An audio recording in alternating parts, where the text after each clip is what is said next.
கர்த்தருடைய சமூகத்துல கர்த்தருடைய பரிசுத்த நாமத்துக்கு ஸ்தோத்திரம். நம்மை தலைகளை தாழ்த்துவோம், கண்களை மூடுவோம், ஆண்டவரை நோக்கி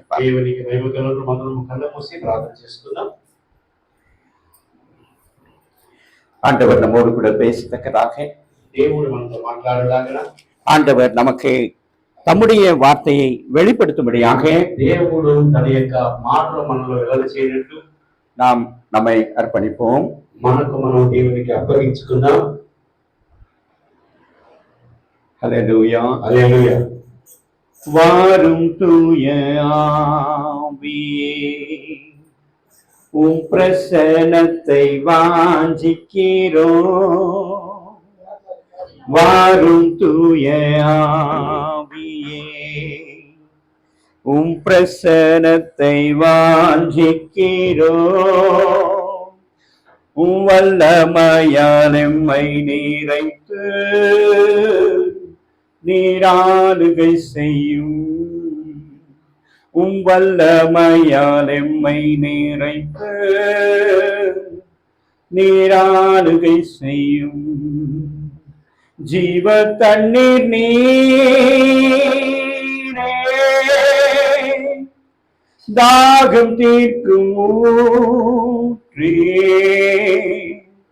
ஆலோசனை கர்த்தரே, நீராளுகை செய்யும். வாரும் தூய ஆவியே, உம் பிரசன்னத்தை வாஞ்சிக்கிறோம். வல்லமையால் எம்மை நிறைத்து நீராளுகை செய்யும். நீராளுகை செய்யும். நீராளுகை செய்யும். ஆண்டவரே, நன்றியோடு நாங்கள் உம்மை துதிக்கிறோம், உம்மை மகிமைப்படுத்துகிறோம், உமக்கு நன்றி சொல்லுகிறோம். ஆண்டவரே, உம்மை உயர்த்துகிறோம் சுவாமி. இங்க வந்திருக்கிற உம்முடைய மக்களை ஆசீர்வதியும். ஒவ்வொருவரையும் தனித்தனியாக பெயர் பெயராக ஆசீர்வதியும். அவருடைய உள்ளத்தின் வாஞ்சியங்களை ஆண்டவரை நீர் அறிந்திருக்கிறீர். அவருடைய வாஞ்சியங்களுக்கு ஏற்பவர்களை ஆசீர்வதியும். என்ன தேவைகளோடு வந்திருக்கிறார்களோ, என்ன ஆலோசனை உம்மிடத்தில் பெற்றுக்கொள்ள வந்திருக்கிறார்களோ, அந்த காரியங்களிலே நீர் கவனமாயிருந்து உம்முடைய மக்களை நிரப்ப வேண்டுமாய் நாங்கள் செபிக்கிறோம். அடியனை மறையும், ஆசீர்வதியும். நீங்க பேசுங்க, உம்முடைய வார்த்தை எங்களுக்கு வேண்டும். உம்முடைய வார்த்தையை நாங்கள் கேட்க வந்திருக்கிறோம். ஆண்டவரே, அந்த வார்த்தை எங்கள் உள்ளத்தை ஆண்டவரே புதுப்பிக்கத்தக்கதாக,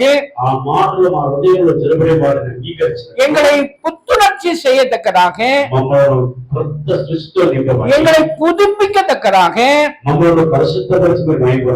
எங்களுக்கு உதவி செய்யும். ஆசீர்வதியும்.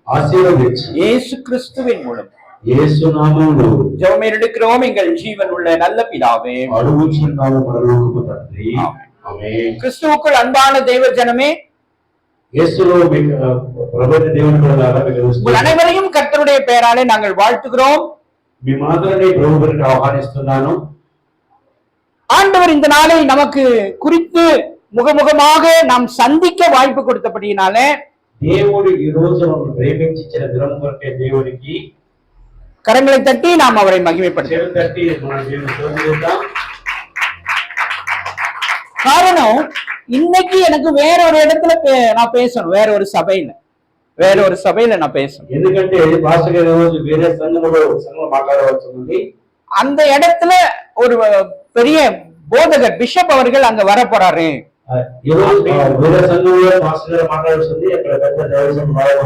ஆகவே என்ன மறுபடியும் அடுத்த மாசத்துக்கு மாத்திட்டாங்க அந்த இடத்துல இருந்து.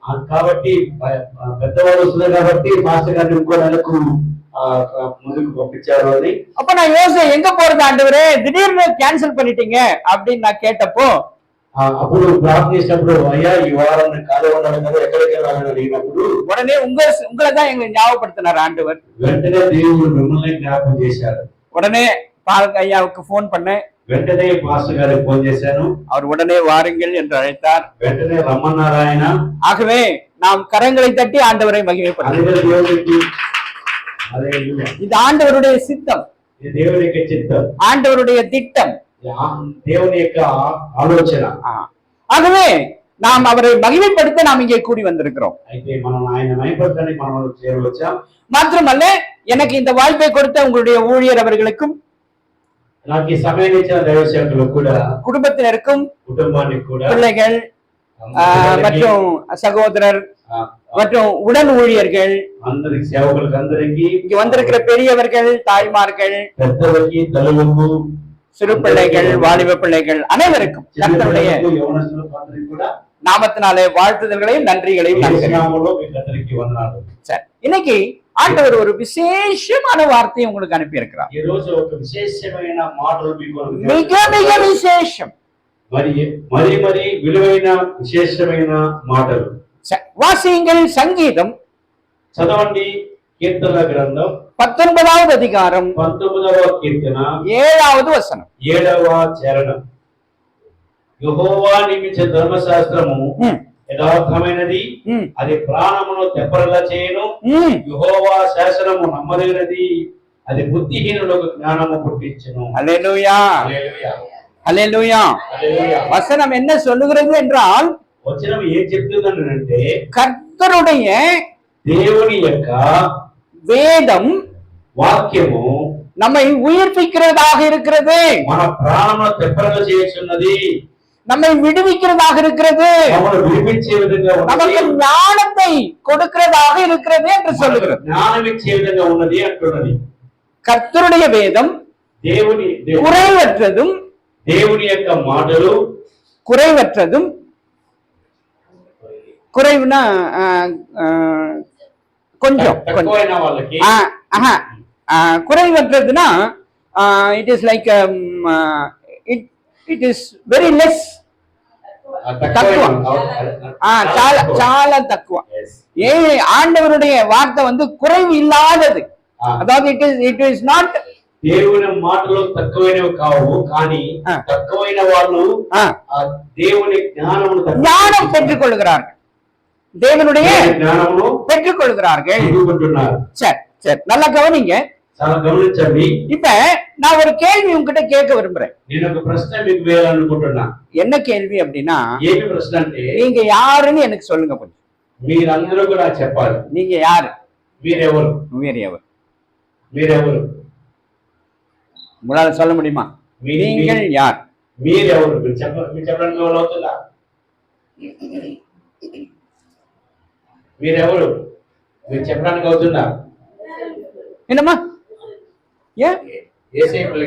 ஏசப்பா பிள்ளைங்க. Very good. அப்புறம் அடுத்தது ஏசப்பா பிள்ளைங்க, ரைட். அடுத்தது తర్వాత சரி, మీరెవరు?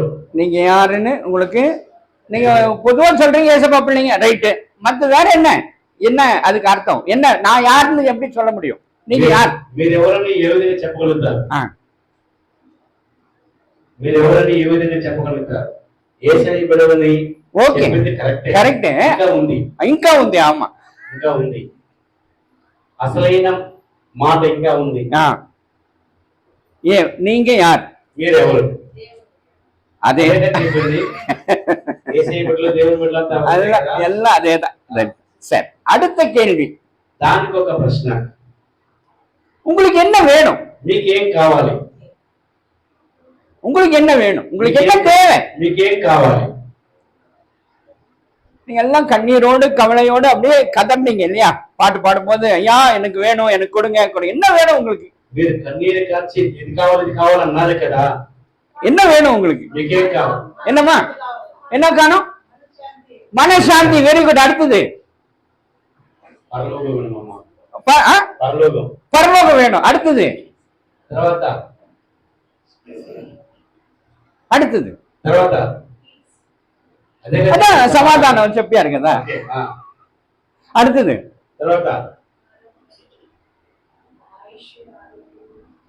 ஆரோக்கியம், ஆரோக்கியம் தேவை. Right, very good. அடுத்தது ஆசீர்வாதம். அடுத்தது తర్వాత தேவனுடைய பிரசன்னம் இல்லையா? தேவனுடைய பிரசன்னம் தேவை. சரி, இப்ப உங்களுக்கு சொல்ல தெரியல இல்லையா? இப்ப நான் எனக்கு என்ன தேவைன்னு எனக்கு தெரியாம நான் ஆண்டவர் இடத்துல எனக்கு ஆண்டவரே ஆசீர்வதினா எப்படி ஆசீர்வதிப்பாரு? నాకేం కావాలో నాకు తెలియకుండా దేవుని ఏ విధంగా అడగలను నేను? நீங்க எப்படி உங்களை ஆசீர்வாதம் பெற்றுக்கொள்ள முடியும்? எனக்கு என்ன தேவைன்னு எனக்கு தெரியல, నాకేం కావాలో నాకు తెలియలేదు. దేవుని ఆశీర్వాదం పొందుకోగలను. நான் வந்து இங்க என்ன பண்றேன்? ஆண்டவரே ஆசீர்வதின்னு கேக்குறேன். నేనేం చేస్తున్నాను? దేవుడు నన్ను ఆశీర్వదించాడు. ஆண்டவர் என்ன சொல்றாருன்னா, நான் வந்து என்ன ஆசీర్వాదం பண்ணணும், எனக்கு உனக்கு என்ன தேவை எனக்கு சொல்லு. దేవుడు ఏమంటాడంటే నీ దేవుడిని నేను ఆశీర్వదించాలంటున్నాడు ఆయన. ఏ విధంగా ఆశీర్వదించాలని అంటున్నాడు ఆయన? ఏ ఆశీర్వాదం కావాలంటున్నాడు ఆయన? என்னமா? பாவம் செஞ்சு பாவம் நீக்கிட்டோம். பாவம் செஞ்சு இதெல்லாம் நீக்கிட்டோம். பாவம் நீக்கிட்டாரா? మనశాంతి కావాలా? Right, very good, correct. அடுத்தது வேற తర్వాత ఇంకేం కావాలి? சரி, யோசிங்க இதெல்லாம் யோசிங்க, ஆலோசனை செய்யுங்க. இன்னும் டைம் இருக்கு, யோசிங்க, அப்புறம் சொல்லுங்க. சரி, என்ன தேவை என்ன தேவைன்னு எனக்கு தெரியாம ஆண்டவரே என்ன ஆசீர்வதியும், என் ஜபத்தை கேளும். ஆண்டவர் கேட்பாரு, என்ன நான் உன்னை ஆசீர்வதிக்கிறேன், என்ன உனக்கு தேவை? మాకేం కావాలో తెలియకనే దేవుని ఆశీర్వదించడానికి ఏమని ఆశీర్వదించాలి? இப்ப பாஸ்டர் గారు ஜெபம் பண்ணும்போது நிறைய விஷயங்கள் சொன்னார். రాజేప్పుడు పాస్టర్ గారు చాలా విషయాలు మీకు చెప్పారు. ஜெபத்துல நிறைய காரியங்கள் சொன்னார். ప్రార్థనలోనే చాలా కార్యాలు చెప్పారు పాస్టర్ గారు. அதை நீங்க கவனிச்சிருந்தாலே நீங்க பதில் சொல்லலாம். అది మీరు కానీ వినుంటే నాకు జవాబు వెంటనే వచ్చి ఉంటుంది. கரெக்டா? நீங்க பாஸ்டர் గారు ஜெபம் பண்ணும்போது அது சொன்னார், நிறைய விஷயங்களை சொன்னார். పాస్టర్ గారు చెప్పారు, ప్రార్థన చేసేప్పుడు చాలా విషయాలు చెప్పారు. இப்படி எல்லாம் எனக்கு தேவை இருக்கு, ఈ విధంగా నాకు కావాలి అని. ஆமா. அப்போ அதை நம்ம கவனிக்கவே இல்லை. దాన్ని మనం గమనించట్లేదు. அப்போ முதல்ல நான் என்ன செய்யணும் அப்படின்னா, మొట్టమొదటి మనం ఏం చేయాలంటే ஒரு மனம் ஆவி எனக்குள் வர வேண்டும். పరిపూర్ణంగా పరిశుద్ధాత్మ క్రిందికి మనం రావాలి. ஒரு மனம் ఏక మనసుతో రావాలి. ஏக மனசு நமக்கு வரணும். ఏక మనసుతో రావాలి. ஆலயத்துக்கு நான் வரேன் அப்படின்னா, దేవుని మందిరానికి వస్తున్నాను, நான் எப்படி வரணும்னா ஆண்டவரை நான் தரிசிக்க வேண்டும்னு வரணும். ఎలా రావాలంటే దేవుని చూడాలని రావాలి. கண்டிப்பா நான் இன்னைக்கு ஆண்டவரை பார்க்கணும். ఈ రోజు ఖచ్చితంగా దేవుని చూడాలి అని రావాలి. நான் அவரை சந்திக்க வேண்டும். నేను ఆయన కలవాలని రావాలి. அவர் என்னோடு பேச வேண்டும். ఆయనతో మాట్లాడాలని రావాలి. அவருடைய வார்த்தையை நான் கேட்க வேண்டும். ఆయన మాటని వినాలని రావాలి. சமாதானத்தோடு நான் இங்கிருந்து புறப்பட வேண்டும். సమాధానం ఇక్కడి నుంచి నేను వెళ్ళాలని రావాలి. இது ரொம்ப முக்கியம். ఇది చాలా ప్రాముఖ్యం. ஆனா நான் இங்க வரும்போது எப்படி வரேன்னா, అయితే నేను ఇక్కడికి వచ్చినప్పుడు ఏ విధంగా వస్తానంటే, கதவை சாத்தனா, తలుపు వేస్తే வேஸ்ட் நான் சாத்தனா, பூட்டு போட்டனா, తలుపు వేసి వేగం వేస్తే நான் செஞ்சனா, నేను చేసినా, வீட்டுல இருந்து வெளியே வரும்போது வீட்டு கதவை பூட்டிட்டு வந்தனா, ఇంటి నుంచి బయట వచ్చినప్పుడు ఇంటి తలుపులు వేసానా, அது ஞாபகம் இருக்கணும். అది இங்க வந்த பிற்பாடு இங்க జ్ఞాపకం వస్తుంది. வரும், ஐயோ వేసానా, நான் பூட்டினா, ఇంట్లో ఏ భద్రించిన స్టవ్ ஆஃப் செஞ்சனா, గ్యాస్ ఆఫ్ చేసినా లేదా, எங்க பையன் எங்க போயிருக்கிறான், வருவானா வீட்டுக்கு, கரெக்டா இல்லையா? கரெக்டா? మా ఆయన ఏం చేస్తున్నాడు, இது அன்னி நமக்கு என்ன வருது, ஞாபகம் வருது. ఇవన్నీ మనకు జ్ఞాపకం వస్తుంది. எங்க வந்து ఎక్కడికి వచ్చి, இங்க வந்த பிற்பாடு, దేవుని మందిరంలోకి వచ్చిన తర్వాత, வீட்டை விட்டு கிளம்பும்போது வராது, ఇంటిని విడిచినప్పుడు రాదు జ్ఞాపకం. வீட்டுக்கு இங்க வந்த பிற்பாடு, ఇక్కడికి వచ్చినప్పుడు మాత్రమే, ஐயோ கதவு பூட்டனா ஞாபகம் சரியா கவனிக்கலையே, జ్ఞాపకం లేదే, ஸ்டவ் ஆஃப் பண்ணனா தெரியலையே, స్టవ్ ఆఫ్ చేసలేదు జ్ఞాపకం లేదే, ஐயோ தெரியலையே, జ్ఞాపకం రాలేదే. இப்படி இருந்தா ఇలాగుంటే எதுவும் சரிபடா. ஆண்டவரையும் நம்ம தரிசிக்க முடியாது. అలాగుంటే దేవుడు మనకు కనబడడు, அவர் பேச்ச கேட்க முடியாது, ఆయన మాటలు వినడు కాదు. என் கவனம் வேற இடத்துல இருக்கும், నా ఆలోచన వేరే చోట, நான் மட்டும் தான் இங்க இருப்பேன், నేను మాత్రమే ఇక్కడ ఉన్నాను. ஆனா என்னுடைய எண்ணம் எல்லாம் எங்க இருக்கும், అయితే నా வேற இடங்கள்ல, నా మనసు వేరే చోట. எப்பவுமே முதல்ல நான் இங்க வரும்போது எப்படி யோசிக்கணும்னா, நானும் என் மனசும் ஒன்னா இங்க வந்து உட்காரணும். మనం ఏ విధంగా ఆలోచించి రావాలంటే, నేను నా మనసుతో దేవుని సన్నిధిలో ఉన్నామని ఆలోచించి రావాలి. வேற எதை பத்தியும் கவலைப்படக்கூடாது. మరి దేని గురించి ఆలోచన ఉండకూడదు. வீட்டை பூட்டலன்னா கூட பரவாயில்ல, ఇల్లు తలుపు వేయకపోయినా పర్వాలేదు. இங்க வந்துட்டு ஆண்டவரே நான் தழுப்பு சாப்பா வந்து கதவை பூட்டாம வந்துட்டேன், கொஞ்சம் பாத்துக்குங்க. ఇక్కడ వచ్చిన తర్వాత నాకు అసలు దేవాన్ని తలుపు వేయలేదు, చూసుకోవడం అని చెప్పాలి. பாத்துக்குவாரு, చూసుకుంటారు. ரைட்டா? நான் சொல்றது புரியுதா? అర్థమవుతుందా మీకు? தயவு செஞ்சு புரிஞ்சுக்கொள்ளுங்க, దయచేసి అర్థం చేసుకోండి. இது ரொம்ப ரொம்ப முக்கியம். ఇది చాలా చాలా ప్రాముఖ్యం. சரி, வாசிங்க 1 தெசலோனிக்கேயர் చదువుకుందాం. మొదటి దశలోని రాసిన పత్రిక 5வது அதிகாரம் 5వ అధ్యాయం 23வது వచనం. 23వ వచనం. దశలోని రాసిన మొదటి పత్రిక 5వ అధ్యాయం 23వ వచనం. సమాధానకర్తయగు దేవుడే మిమ్మును సంపూర్ణముగా పరిశుద్ధపరచును గాక. మీ ఆత్మయు జీవనము శరీరమును ప్రభువైన యేసుక్రీస్తు రాకడయందు నిందారహితముగాను సంపూర్ణముగాను ఉండునట్లు కాపాడబడును గాక. ஆமா, வசனம் என்ன சொல்லுகிறது என்றால் இந்த 3 காரியங்களை குறித்து ஆண்டவர் பேசுகிறார். దేవుడు ఏమంటారంటే ఈ 3 అంశాల గురించి దేవుడు మాట్లాడుతున్నాడు. என்னன்னு பேசுறாரு அப்படின்னா, ఏమేమి మాట్లాడుతున్నాడు అంటే ஆண்டவருடைய ఆత్మయు జీవమును శరీరమును మన ప్రభువైన యేసుక్రీస్తు రాకడయందు నిందారహితముగాను సంపూర్ణముగాను ఉండునట్లు కాపాడబడును గాక. அவர் வரும் வரை குற்றமற்றதாக பாதுகாக்கப்பட வேண்டும் என்று சொல்லுகிறார். ఆయన వచ్చేంత వరకు పరిపూర్ణంగా భద్రపరచబడి ఉంటుందని చెప్తున్నారు. ఆయన எதை பத்திரப்படுத்த சொல்றாரு? ఏది భద్రపరచబడి ఉంటుంది అంటున్నారు ఆయన? శరీరం, ఆత్మ, ఆవి, జీవము. ஹல்லேலூயா. ஹல்லேலூயா. இப்ப நான் உங்களை பார்த்து கேட்டேன், நீங்க யாரு அப்படின்னு கேட்டேன். మిమ్మల్ని చూసి అడిగాను మీరు ఎవరు అని. நீங்க யாரும் பதில் சொல்லல, ఎవరు జవాబు చెప్పలేదు. ஆனா வசனம் சொல்லுது, అయితే లేఖన భాగం తెలియజేస్తున్నాయి. శరీరం இருக்கு, శరీరం ఉంది. ஒரு மனுஷனுக்கு இப்ப அம்மா இருக்கிறாங்க இல்லையா, நீங்க இருக்கீங்க, அம்மா இருக்கிறாங்க அப்படின்னா அம்மா யாரு அப்படின்னா சரீரத்தோட இருக்கிறாங்க, ஆவியோட இருக்கிறாங்க, ஆத்மாவோட இருக்கிறாங்க, జీవముతో ఉంది. இது 3 சேர்ந்ததுதான் ஒரு மனுஷன். ఈ 3 కలిగి ఉంటేనే మనిషి. நான் சொல்றது புரியுதா? అర్థమవుతుందా? அர்த்தமாகுதா? அதான் நான் சரீரமாகவும் இருக்கிறேன், ஆவியாகவும் இருக்கிறேன், ஆத்மாவோடும் இருக்கிறேன். నేను శరీరముతో ఉన్నాను, ప్రాణముతో ఉన్నాను, ఆత్మతో కూడా ఉన్నాను. இப்ப நான் கேட்ட முதல் கேள்விக்கான பதில் இதுதான். அப்ப நீங்க யாருன்னு நான் உங்ககிட்ட கேட்டேன், మొట్టమొదటి అడిగిన ప్రశ్నకు జవాబు ఇదే. நீங்க யாருன்னு கேட்டேன், ఎవరని అడిగాను. நீங்க யாரு என்றால் మీరు ఎవరనంటే சரீரம், ஆவி, ஆத்மா, జీవం. இது 3 சேர்ந்ததுதான் நான். ఈ 3 కలిగి ఉంటేనే నేను. ரைட்டா? ரெண்டாவது கேள்வி உங்ககிட்ட கேட்டேன், உங்களுக்கு என்ன வேணும்? రెండవది ప్రశ్న మీకేం కావాలని అడిగాను. யோவான் எழுதின சுவிசேஷம் యోహాను రాసిన సువార్త 14வது அதிகாரம் 14వ అధ్యాయం 14-15 వాసిங்க. 14-15. యోహాను రాసిన సువార్త 14. నామమున నన్నేమని మీరేమనినను அடுத்தது ప్రేమించి ఇచ్చిన ఎడల ఆత్మీయులు కైకొందురు. నేను తండ్రిని వేడుకొందురు. మీ యొద్ద ఎల్లప్పుడూ ఉండును. போதும். நான் சொன்ன 14-15 மட்டும் வாசிங்க. నా నామమున మీరు నన్నేమి అడిగినను నేను చేతును. మీరు నన్ను ప్రేమించిన ఎడల నా ఆత్మను కైకొందురు. கற்பனைகளை என்ன பண்ணணும்? கை கொள்ளணும். ఆజ్ఞలు కైకొనాలి.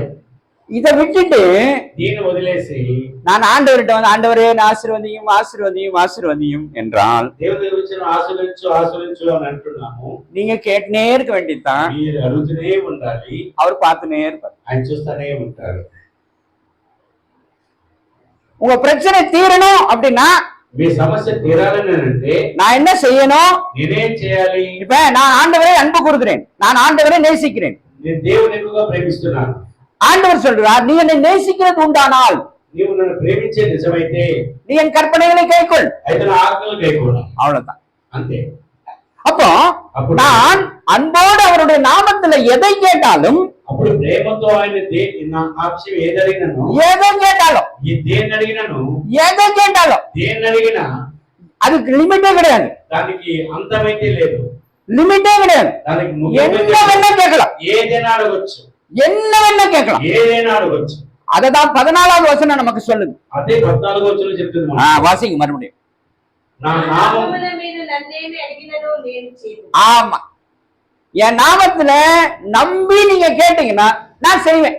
నా పేరిట నమ్మి అడిగి ఏదైనా నేను చేయగలుగుతాను. கண்டிப்பா செய்வேன். ఖచ్చితంగా చేస్తాను. ஆனால் ஒரு கண்டிஷன், అయితే ఒక షరతు, என்னுடைய கட்டளைகளுக்கு நீ கீழ்ப்படியணும். నా ఆజ్ఞలకు మీరు లోబడాలి. நீங்க நான் நேசிக்கிறது உண்டானால், మీరు నన్ను నిజంగా நீங்க என்ன ప్రేమించాలి. நேசிக்கிறது నిజமானா, మీరు నిజంగా ప్రేమించాలి. நிச்சயமா என்ன நேசிக்கிறீங்கன்னா నిజంగా ప్రేమిస్తున్నారని கண்டிப்பா நான் உனக்கு பதில் தருவேன். ఖచ్చితంగా మీకు జవాబిస్తాను. ஆனா இதை விட்டுட்டு நம்ம என்ன பண்றோம், అయితే దీని ఉద్దేశం మనం ఏం చేస్తున్నాం? இங்க வந்து கண்ணீர் வடிக்கிறோம். మొట్టమొదటిగా ஐயோ ஆண்டவரே எனக்கு இப்படி இருக்கே, எனக்கு எனக்கு பிரச்சனை என்ன பிரச்சனைன்னு தெரியலனா, మనకున్న సమస్య ఏంటో ఆయనకి తెలియట్లేదు. நமக்கு அத சொல்லவும் தெரியல, நமக்கு என்ன பிரச்சனைன்னு தெரியல. చెప్పడం కూడా చేత కావట్లేదు. ஆனா அழுது கொண்டிருக்கிறேன், అయితే ఏడుస్తూ ఉన్నా, கதறுகிறேன். చాలా. அப்ப ஆண்டவர் கேட்கிறார், நான் என்ன உனக்கு செய்யணும்? దేవుడు అడుగుతున్నాడు, నేనేం చేయాలి? இதுல சொல்லாதது எதுவுமே கிடையாது. బైబిల్లో చెప్పంది ఏదీ లేదు. இதுல சொல்லாதது எதுவுமே கிடையாது. బైబిల్లో చెప్పంది எல்லாத்தையும் தெளிவா எழுதி வச்சுக்கிறார். అన్ని కూడా జ్ఞానంతో రాయబడింది. ஆனா అయితే எனக்கு அதை படிக்க எனக்கு நேரம் இல்லை. దాని చదువు నాకు సమయం లేదు. சரி, படிக்க தெரியல, அட்லீஸ்ட் கேட்கவா செய்யணுமா, அதுக்கும் நேரம் இல்லை. చదవన చేత రాదు, కానీ కనీసం విందామంటే అది కూడా కాదు. அதுவும் கிடையாது. అది కూడా కాదు. அப்போ இதை நான் சரி செய்யாத வரையில், అప్పుడు దీనిని సరి చేసుకోకుండా ఉంటే எனக்கு பிரச்சனைகள் இருக்கும். నాకు సమస్యలు ఉంటుంది. எனக்கு பிரச்சனைகள் கண்டிப்பா இருக்கும். నాకు సమస్యలు ఉంటాయి. மாறவே மாறாது, இதேதான் தொடர்ந்து இருக்கும். ఇది ఎప్పటికీ కొనసాగుతూనే ఉంటుంది. సమస్య తీరదు. நான் லாஸ்ட் டைம் வந்தபோது சொன்னேன், இங்க சுத்தி பெரிய மாற்றம் நடந்துருச்சு. లాస్ట్ టైం చెప్పాను, ఈ చుట్టూ பெரிய மாற்றம், பெரிய பெரிய పెద్ద పెద్ద బిల్డింగ్లు చెప్పారు. மிகப்பெரிய ஹைவேஸ் எல்லாம் வந்துருச்சு, ஃபாஸ்ட் ட்ராக் வந்தாச்சு, சுத்தி வந்துருச்சு. ஆனா உள்ள அப்படியே தான் இருக்கு. బయటంతా బాగా విశాలత పెరిగింది, బయటంతా నాగరికత పెరిగిపోయింది, కానీ ఇంకా మనలో ఇంకా పెరగట్లేదు. மாறல. ஏன் మనలో ఇంకా మార్పు రావట్లేదు. ஏன் மாறல அப்படின்னா ఎందుకు మారలేదు? இதுதான் காரணம். ఇదే కారణం. நான் அவருடைய கற்பனைகளுக்கு கீழ்ப்படியணும். నేను ఆయన ఆజ్ఞలకు లోబడట్లేదు. ஆனால் நான் செய்யாமல் நான் ஒவ்வொரு வாரமும் வந்து கதறி கொண்டிருக்கிறேன். నేను ఆజ్ఞకు లోబడకుండా வேதனையோடு உட்கார்ந்து கொண்டிருக்கிறேன். ప్రతి వారము எனக்கு சொல்லுங்க, யாருக்காவது வியாதி இல்லாதவங்க யாராவது இருக்கிறாங்களா? ఇక్కడ వ్యాధి లేని వాళ్ళు ఎవరైనా ఉన్నారా? எல்லாருக்கும் வியாதி இருக்கு. கால் வலி, అందరికి கால் வலி, கால் நொப்பி, தலை வலிக்குது, கை வலிக்குது, தூக்க முடியல, கடன் பிரச்சனை இருக்கு, எல்லாம் இருக்கு. సమస్యలు, వ్యాధులు బాగా ఉన్నాయి. ஆனால் விடுதலை கிடைக்கவில்லையே. ஏன் విడుదల దొరకట్లేదు? விடுதலை கிடைக்கணுமே, ஏன் கிடைக்கல? విడుదల దొరకాలి కదా, ఎందుకు దొరకలేదు? நம்முடைய ஆண்டவரால முடியாதது எதுவுமே கிடையாது. మన దేవునికి అసాధ్యమని ఏది కూడా లేదు. அதுவும் உங்களுக்கு நல்லா தெரியும். అది మీకు బాగా తెలుసు. நீங்க நல்லா எல்லாருக்கும் தெரியும். ఇక్కడున్న అందరికీ బాగా తెలుసు. நீங்க அவரை நேசிக்கிறீங்கன்னு கேட்டா, ஆமா நாங்க நேசிக்கிறோம் கண்டிப்பா, அதுவும் நிச்சயம். నిజంగా ఆయన ప్రేమిస్తున్నారు, నిజమే ప్రేమిస్తూ ఉన్నారు. ஆமா, ஆனால் ஆண்டவர் சொல்றாரு, అయితే దేవుడు అంటున్నాడు, நீ என்னை நேசிக்கிறது உண்மையானால், నిజంగా నన్ను ప్రేమిస్తూ ఉన్నట్లయితే, என்னை நேசிக்கிறது நீ உண்மையானால், నిజంగా ప్రేమిస్తూ ఉన్నట్లయితే என் கற்பனைகளை கைக்கொள், నా ఆజ్ఞలు కైకొను. அப்ப நீங்க என்ன கேட்பீங்க? என்ன கற்பனை சொல்லுங்க ஆண்டவரேன்னு கேட்பீங்க. మీరు అడుగుతారు, ఏమి ఆజ్ఞలు కైకొనాలని? బైబిల్, పరిశుద్ధ లేఖనాలను, இத கை கொள்ளுன்றார் அவர். இதான் இத வாசின்றார், இத தெரிஞ்சு கொள்ளுன்றார். బైబిల్ చదవండి అంటాడు. இத சொல்லாதது எதுவுமே கிடையாது. బైబిల్ చదవండి, బైబిల్ మాట వినండి అంటున్నాడు దేవుడు. ஆனா நான் கேக்குறேன், நம்முடைய வாழ்க்கையில మన జీవితంలో நான் எப்படி வாழறேன் தெரியுங்களா? நான் எப்படி வாழணும் தெரியுமா? నేను ఏ విధంగా జీవించాలో తెలుసా? ஒரு தராசை, உங்களுக்கு தராசு இருக்கா? தராசு கடையில திராஸ், அதுல ஒண்ணு இதுல வச்சிடணும், ஒரு தட்டுல இன்னொன்னுல நான் போய் ஏறி உட்காந்துக்கணும். తక్కెడలో తూకం ఉంటుంది కదా, ఒక పక్క కాయగూరలు గాని ఒక పక్క గుండు గాని పెడితే, అర కేజీ పెడితే దాని సంబంధం చూపితేనే తూకం వేస్తారా, లేకపోతే ఊరి వచ్చిందే వేస్తారా కదా? కేజీకి కేజీ ఉంటేనే అది ఏదైనా కావచ్చు, అది కాయగూరలు కావచ్చు, ఇంకో వస్తువు కావచ్చు, అది ఏదైనా కావచ్చు. నువ్వు వెండి కూడా కానీ బంగారు కూడా కానీ తూకము సరి ఉంటేనే వస్తుంది, లేకపోతే ఏమైనా తక్కువ ఉందంటాం కదా. దేవుని లెక్కలో మన క్రియలు తూకంగా ఉంటే అవి సరి చేయబడుతుంది, అది మీకు అందుతుంది. ஆனா நான் அதை பண்றேனா பண்றது இல்ல. మనం చేస్తున్నామా? என்னுடைய பழக்கத்தை நான் செஞ்சுக்கிறேன். எனக்கு ஒரு பழக்கம் இருக்கு, నాకు ఒక అలవాటు దాని ప్రకారం చేస్తున్నా. அதை செய்யறேன். எனக்கு ஒரு பழக்கம் இருக்கு, నాకు ఒక అలవాటు దాని ప్రకారం చేస్తున్నా. இப்ப உங்களுக்கு தெரியுமா தெரியாது எனக்கு தெரியல, మీకు తెలుసో నాకు తెలియదు, விளக்கு வச்ச பிற்பாடு குப்பையை வெளியே கொட்டக்கூடாதுன்னு சொல்லுவாங்க. పొద్దుపోయిన తర్వాత చెత్తను బయట తీసేయకూడదు అంటారు, తెలుసా? தெரியுமா தெரியாது? సాయంకాలం పూట పొద్దుపోయిన తర్వాత ఊడ్చి చెత్తను బయట తీసుకెళ్ళకూడదు అంటారు కదా. ஆனா எல்லாருக்கும் அது தெரியும். అయితే అందరికీ అది తెలుసు. நாம நம்ம பிள்ளைங்களுக்கு சொல்லி கொடுப்போம், మనం మన బిడ్డలు చెప్పిస్తాం. அதை திரும்ப அது அவங்க செய்வாங்க, அது அவங்க செய்வாங்க, அப்படியே வழி வழியா வரும். ఇలా తరతరాలు వెళ్ళిపోతూ ఉంటుంది. ஆனா అయితే வசனம் ஒரு காரியத்தை சொல்லுது, వాక్యం ఒక మాట తెలియజేస్తుంది. அதை நான் அப்படி செய்யறேனா? మనం అలా చేస్తున్నామా?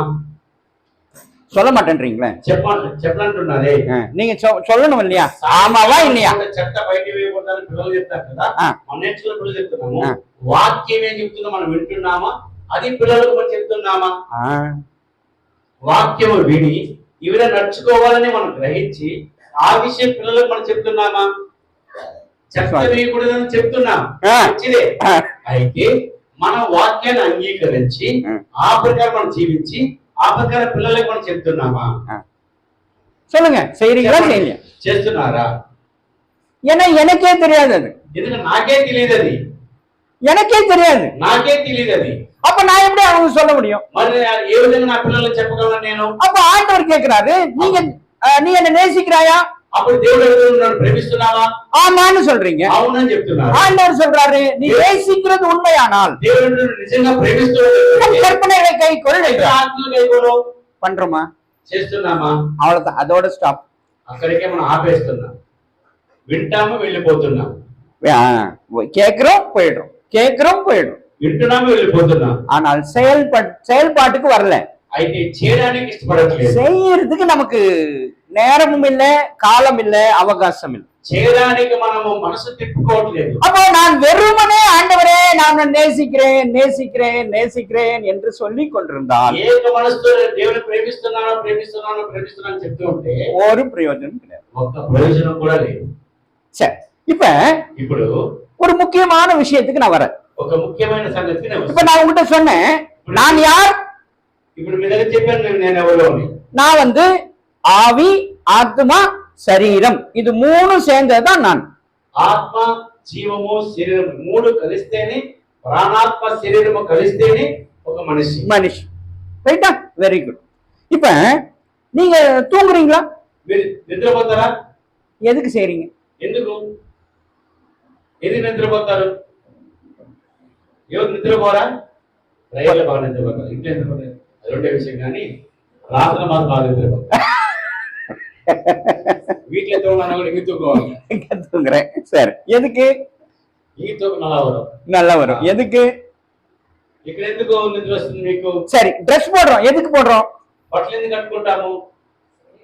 சரீரத்திற்காக. அதுதான் கேக்குறேன். இப்ப தூங்குறது எதுக்கு? சரீரத்திற்காக. சாப்பிடுறது எதுக்கு? சரீரத்திற்காக. ரைட்டா? இப்படி బట్టలు కట్టడం ఎందుకు? శరీరమే కదా. நம்ம அழகுபடுத்திக்கிறது எதுக்கு? சரீரத்தை தான். ஆனா நான் கேக்குறேன், வார்த்தை என்ன சொல்லுதுன்னா, ஆவி, ஆத்மா, சரீரம் தான் நீ. அப்போ நீங்க எல்லாம் எதை கவனிக்கிறீங்க? சரீரத்தை மட்டும் கவனிக்கிறீங்க. ஆனால் ஆவி, ஆத்மாவை ஏன் கவனிக்கிறது இல்ல? கவனிச்சது உண்டா? என்னைக்காவது கவனிச்சீங்களா? ஆனா வசனம் சொல்றது, நீங்க இத மூணையும் பாதுகாக்கணும்னு சொல்றது. எப்ப? அவர் வர வரைக்கும் நீங்க பாதுகாக்கணும்னு சொல்லுது.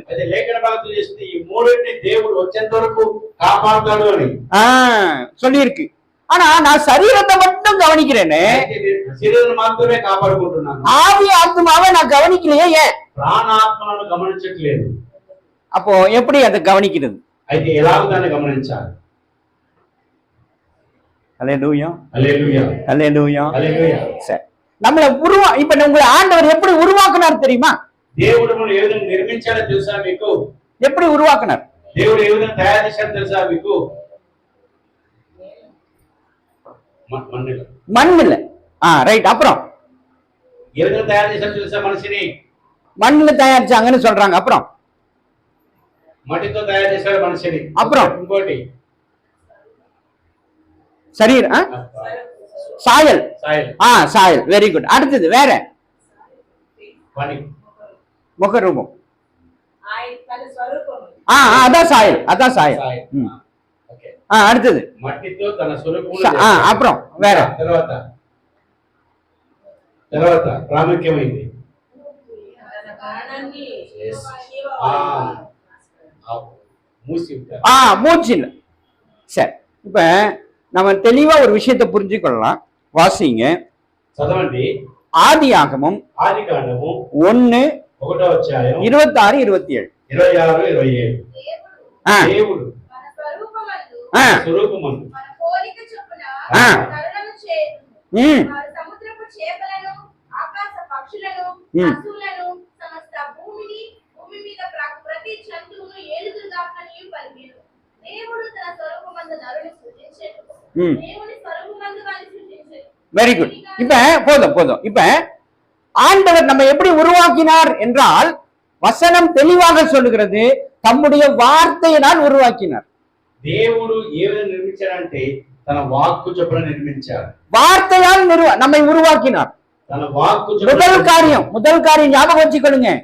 ஆண்டவர் வார்த்தையினால் உருவாக்கினார் நம்மை. முதல்ல ஃபர்ஸ்ட் మొట్టమొదటిగా ఒక వాక్యం ద్వారా నిర్మించాడు. ரைட். அடுத்தது 2வது அதிகாரம் 2వ అధ్యాయం, அதே ஆதியாகமம் 2:7 வாசிங்க. 2వ అధ్యాయం 7వ వచనం. దేవుడైన యెహోవా నేల మట్టితో నరుని నిర్మించి వారి నాసికారంధ్రములలో జీవవాయువును ఊదుగా నరుడు జీవాత్మ అయ్యును.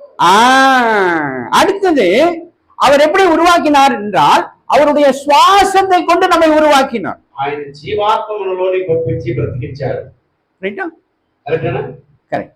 அப்ப 3வது என்ன சொல்லுகிறது வார்த்தை என்றா, களிமண்ணை கொண்டு மண்ணை கொண்டு உருவாக்கினார். 3வது ఏంటంటే మన్నుని తీసుకొని నిర్మించాలని. இப்ப நம்ம எப்படி ஆண்டவர் உருவாக்கினார்? దేవుడు ఏ విధంగా నిర్మించారు మనల్ని?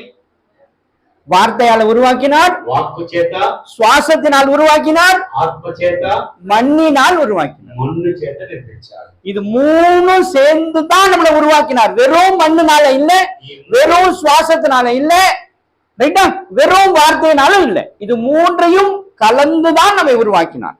ஆகவேதான் మట్టితో కాదు, ఆత్మతోనే కాదు, పరిపూర్ణంగా మట్టి, వాక్కు పరిపూర్ణంగా ఆత్మతో నింపినప్పుడు మాత్రమే మన మనుషులుగా உருவாக்கினார், నిర్మించబడ్డాం. రైட்டுங்களா? அதனாலதான் 1 தெசலோனிக்கேயர் 5:23 சொல்லுகிறது. 5:23 చెప్పబడుతుంది. దేవుడే మిమ్మును సంపూర్ణముగా పరిశుద్ధపరచును గాక. ఆత్మయు జీవమును శరీరమును మన ప్రభువైన యేసుక్రీస్తు రాకడయందు నిందారహితముగాను సంపూర్ణముగాను ఉండునట్లు కాపాడును. హల్లెలూయా, హల్లెలూయా. இப்ப ஆண்டவர் உருவாக்கின 3 காரியத்தை நாம பாதுகாக்க வேண்டும். దేవుడు రూపించిన ఆ 3 కార్యాలను మనం చూస్తున్నాం. நம்மளுக்கு அதனாலதான் அந்த வார்த்தை அங்கே சொல்லப்பட்டிருக்கிறது, அவர் வரும் வரை நீங்கள் அதை பாதுகாக்க வேண்டும். ఆ ఆత్మ మనల్ని పరిపూర్ణంగా భద్రపరుస్తుంది. ஆனால் நான் சரீரத்தை பாதுகாக்கிறேன், మన శరీరాన్ని మాత్రం భద్రపరచుకుంటున్నాం. உடம்பு சரியில்லைன்னா உடனே டாக்டர் கிட்ட ஓடிடுறேன், ఒళ్ళు బాగాలేకపోతే డాక్టర్ దగ్గరికి వెళ్ళిపోతున్నా, மருந்து மாத்திரை வாங்கி சாப்பிட்டுறேன், మందులు తీసుకొని తింటున్నా, உடம்பை சுகப்படுத்திக்கிறது ஏதாவது பண்றதுக்கு நான் பிரயாசம் எடுக்கிறேன். ఈ శరీరాన్ని సుఖవంతంగా చేయడానికి చాలా ప్రయాసపడుతున్నా. ஆனால் இந்த ஆவிக்காகவும் இந்த ஆத்மாவுக்காகவும் நான் என்ன செய்கிறேன்? అయితే ఈ ఆత్మ కోసం, ఈ ప్రాణం కోసం నేను ఏం చేస్తున్నా? ஒன்னும் செய்யறது, ఏమి చేయట్లేదు. அதை பத்தின எண்ணமும் கிடையாது, நினைப்பும் கிடையாது. దాని గురించిన అవగాహన లేదు, ఆలోచన లేదు. ரைட்டா? அப்ப மண் என்பது இந்த சரீரம். మన్ను అనేది ఈ శరీరము, மண்ணு தான் சரீரம். ஆகவேதான் அந்த மண் என்ன ஆயிடுது, இங்கேயே மக்கி போகுது. வாசிங்க 3வது ஆதியாகமம் 3 ఆదికాండం 3వ అధ్యాయం 19 19వ వచనం.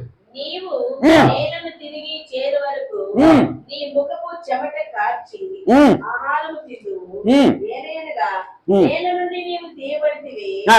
నీవు మన్నే కనుక ఆ. తిరిగి మన్నైపోదు అని చెప్పాడు. ஆமா. మన్నే కనుక తిరిగి మన్నైపోదు అని చెప్పాడు. ఈ శరీరము మట్టితో చేయబడింది, తిరిగి మట్టికే చేరుతుంది. அது அங்கேயே போய் சேர்ந்துரு. అది అక్కడే చేరిపోతుంది, அது கூட வராது.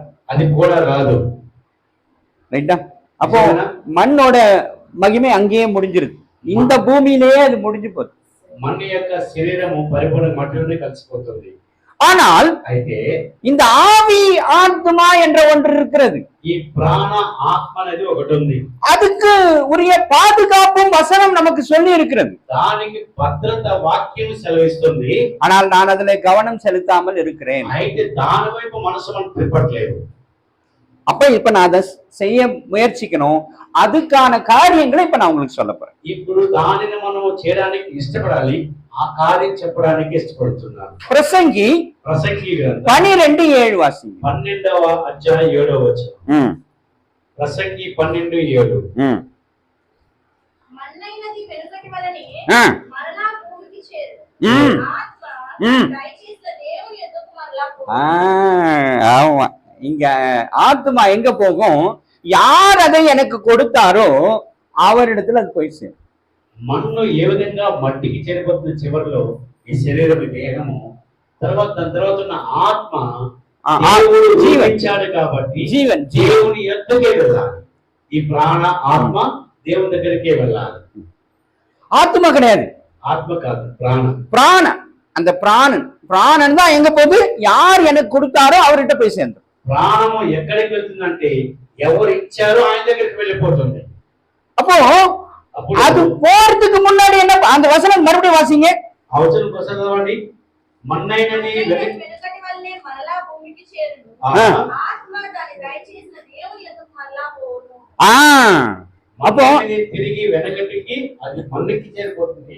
ఈ దేహము అలంకరించుకున్న దేనికి? శరీరానికి కదా. సుఖపెట్టిన దేనికి? శరీరానికి కదా. అయితే ఈ శరీరము మట్టిలోనికి వెళ్ళిపోతుంది. అయితే ప్రాణం మాత్రం ఎవరైతే ప్రాణము పోశారో, ఎవరైతే ప్రాణము పోసి బ్రతకమన్నారో ఆయన దగ్గర. நான் அது தமிழ்ல வாசிக்கிறேன், அது கரெக்டான்னு பாருங்க. இவ்விதமாய் மண்ணானது தான் முன்னிருந்த பூமிக்கு திரும்பி ஆவி தன்னை தந்த தேவனிடத்திற்கு மறுபடியும் போகாததற்கு முன் என்று வார்த்தை வருகிறது. தமிழ்ல சூப்பர்.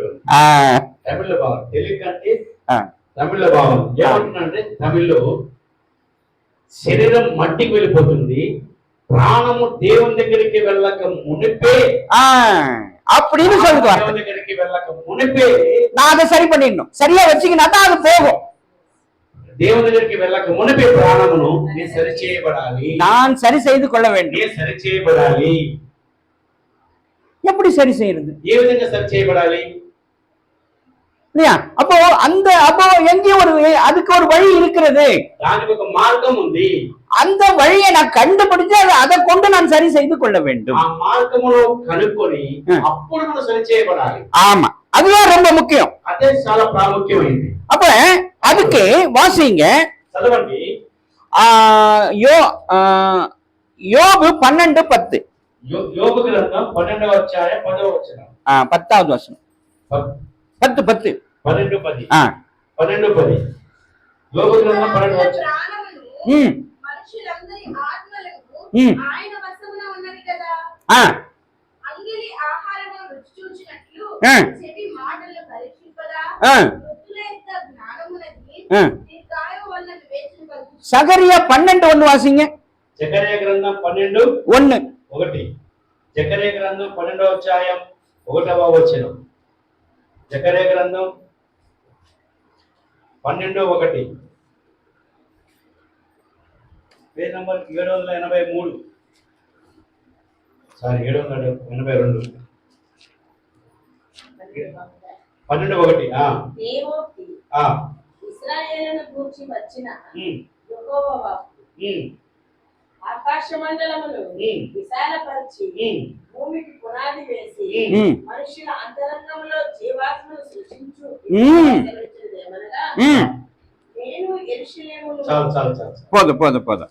இப்ப దేవోక్తి ఇశ్రాయేలును గూర్చి వచ్చిన యెహోవా వాక్కు ఆకాశ మండలమును విశాలపరచి భూమికి పునాది వేసి మనుషుల అంతరంగంలో జీవాత్మను సృజించిన యెహోవా. இப்ப நான் அங்க பிரசங்கில என்ன சொன்ன, பிரசங்கில என்ன சொல்லி இருக்கிறாரு, 12:7 என்ன சொல்றாரு, ప్రసంగి గ్రంథంలో వాక్యం ஜீவனை நமக்கு தந்தவர் கர்த்தர்னு சொல்றார்.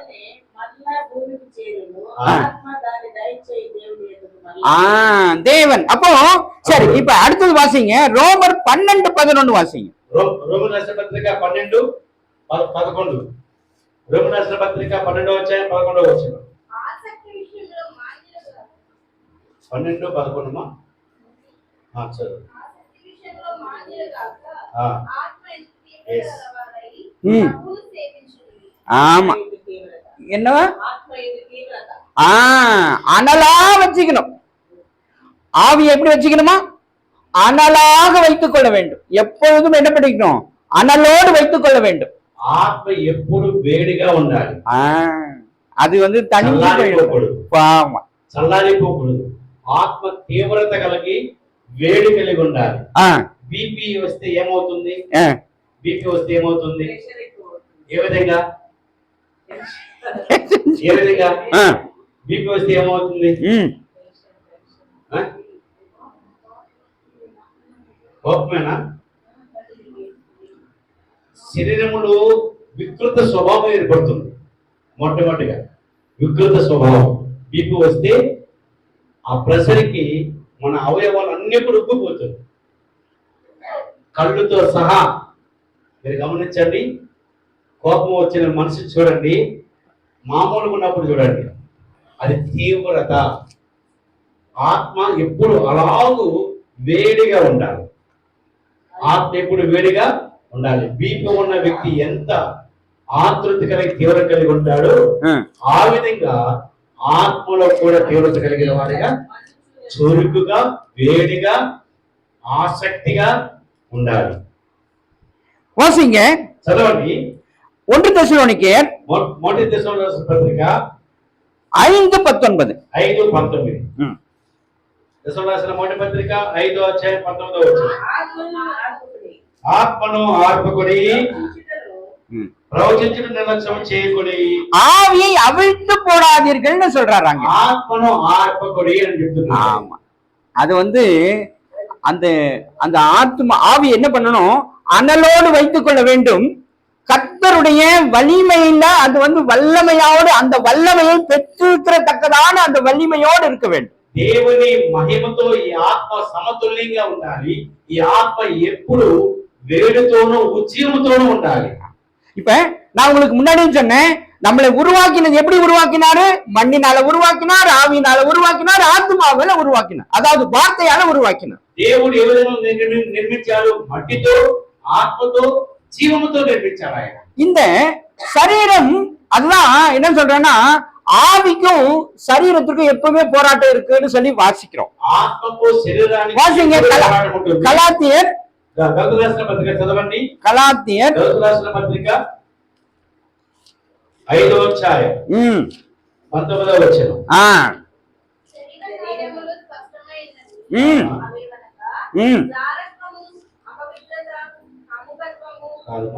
அது இல்ல, அதுக்கு மேல, அதுக்கு முன்னாடி 17వ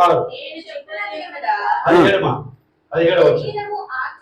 శరీరము ఆత్మకును, ఆత్మ శరీరమునకును విరోధముగా అపేక్షించును. ஆமா, ఇవి ఒకదానికొకటి వ్యతిరేకంగా ఉన్నవి. ஆமா, இப்ப நல்லா புரிஞ்சுக்கொள்ளுங்க. சரீரம் வந்து கரெக்ட் ஆகும், இப்ப நம்ம சூழ்நிலைக்கு ஏற்ற மாதிரி மாறிக்கும். మన శరీరము వాతావరణానికి అనుగుణంగా మారిపోతుంది, மாறுக்கும். ஆனால் ஆத்மா மாறாது, ஆவி மாறாது, ஆத்మ ఎప్పుడు మారదు. ஆனால் இந்த சரீரம் நம்ம கரெக்ட் பண்ணி மாறுறதுனால, ஆவியும் அந்த எல்லாமே ஒன்னா இருக்கிறதுனால பிரச்சனை இங்கதான் ஆரம்பமாகுது. శరీరము వాతావరణానికి అనుకూలంగా మారిపోతుంది, కానీ ఆత్మ వాతావరణానికి అనుకూలంగా మారదు. ఇక్కడే పోరాటం ఆరంభమవుతుంది. அதான் போராட்டம், ఇక్కడే పోరాటం ఆరంభమవుతుంది. அப்போ இந்த ரெண்டு விஷயங்கள் எதற்கு கட்டுப்பட்டு இருக்கும் அப்படின்னு கேட்டா, ఈ రెండు విషయాలు దేనికి మనం లోబడుచున్నాము, எதற்காக அது கட்டுப்பட்டு இருக்கும் அப்படின்னா, దేనికి మనం లోబడుచున్నాము ఆశపడుచున్నామని అంటే வாசிங்க. చదవండి. సంగీతం 19:7. కీర్తన గ్రంథం 19:7.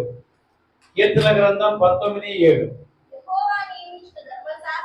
యెహోవా నియమించిన ధర్మశాస్త్రము యథార్థమైనది, అది ప్రాణమును తెప్పరిల్ల చేయును. యెహోవా శాసనము నమ్మదగినది, అది బుద్ధిహీనులకు జ్ఞానము పుట్టించును. வாசிங்க. இப்ப வாசிங்க. அதுல தமிழ்ல ரொம்ப அழகா இருக்கு. உங்க வார்த்தை எப்படி இருக்குன்னு தெரியல எனக்கு, ஆனா தமிழ்ல ரொம்ப அழகா அத சொல்லியிருக்கிறாரு. கர்த்தருடைய வேதம் குறைவற்றதும் ஆத்மாவை உயிர்ப்பிக்கிறதுமா இருக்கு. తెప్పరిల్ల చేయును ఆత్మను. తెప్పరిల్ల చేసే విధంగా ఉయిర్పిக்கிறదా. మన ఆత్మ తెప్పరిల్ల పడుతుందా? తీవ్రత కలిగి ఉంటే తెప్పరిల్ల పడుతుంది, తీవ్రత లేకపోతే తెప్పరిల్ల పడదు. బీపీ వచ్చిన వ్యక్తికి ఏ విధంగా తేరుకుంటాడు? ఏ విధంగా తేరుకుంటాడు? తెప్పరిల్ల బట్టి తేరుకోవడం. ఏ విధంగా తేరుకుంటాడు బీపీ వచ్చిన వ్యక్తి? ఏ విధంగా? మాత్ర తిన్నారు కదా, వెంటనే మాత్ర వేసుకోవాలి. తర్వాత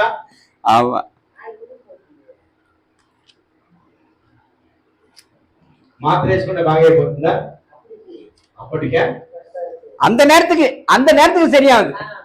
కానీ తీవ్రత అనేది ఎప్పటికీ ఉంటుంది.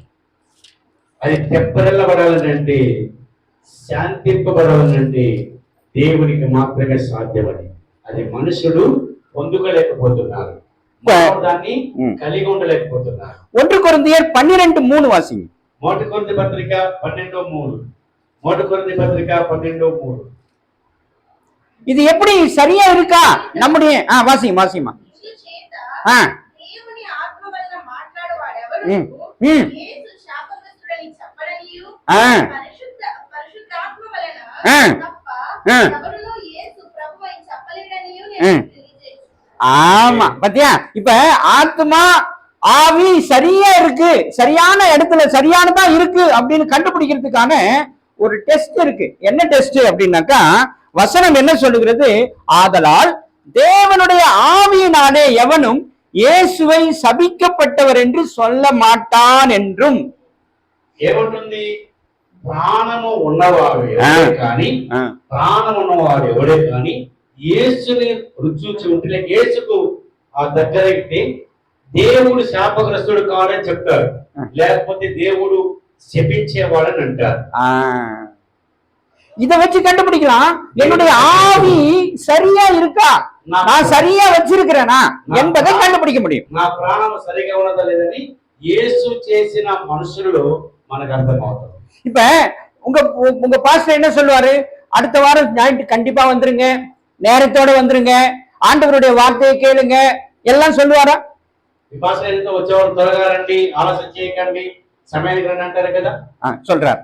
அப்போ சில நேரங்கள் நம்ம என்ன நினைப்போம், அடுத்த வாரம் பார்த்துக்கலாம், వచ్చేవాళ్ళని చూసుకుందాం, இன்னும் கொஞ்சம் நீங்க வேற ஒரு முக்கியமான வேலை இருக்கு, இதை விட முக்கியமான வேலை அப்படின்னு சொல்லி நம்ம போயிடும்.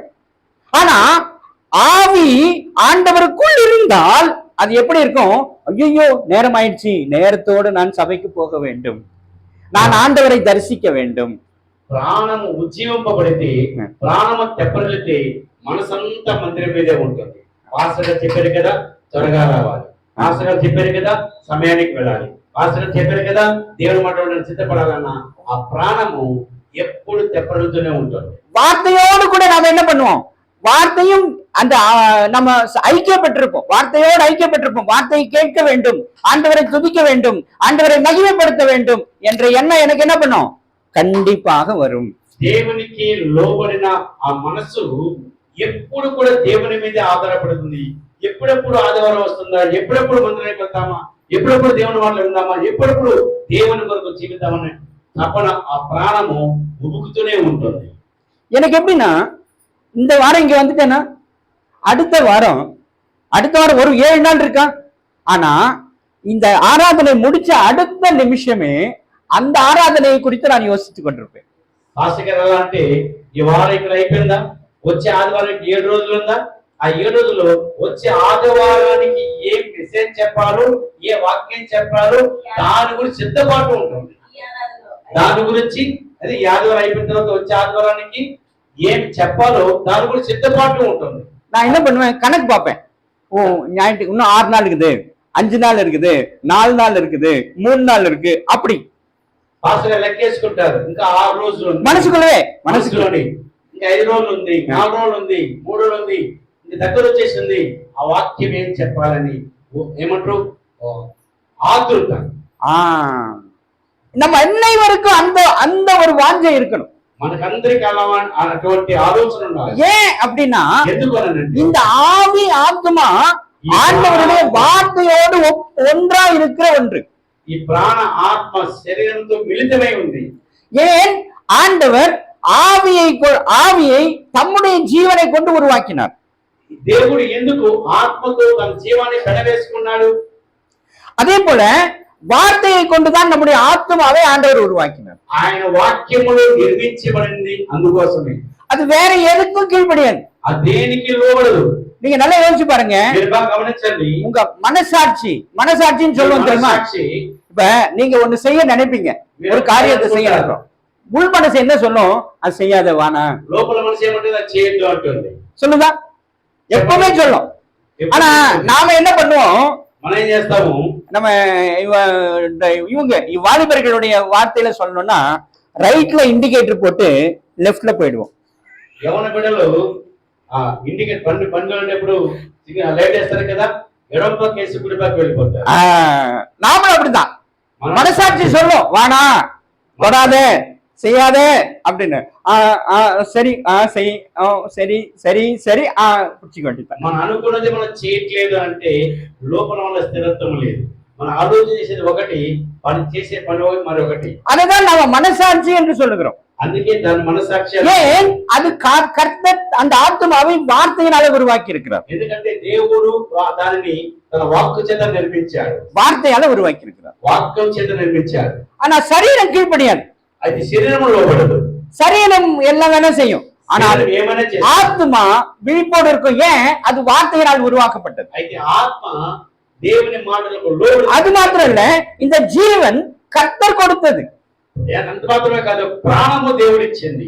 ஆகவே இது ரெண்டும் நமக்கு விரோதமாக இருக்கும், சரீரத்துக்கு விரோதமா இருக்கும். ఎందుకంటే ఈ ప్రాణ ఆత్మ శరీరానికి వ్యతిరేకంగా ఉంటుంది. ஆனால் நல்ல கவனிங்க, நான் ஒரு வெற்றி பெற வேண்டுமானால், நான் ஒரு விஷயத்துல வெற்றி பெற வேண்டுமானால், జీవితం జీవించాలంటే இந்த சரீரம் ஆத்மா ஆவி 3 ஒண்ணா இருக்கணும். ఈ ప్రాణ ఆత్మ శరీరము ఒకటై ఉండాలి.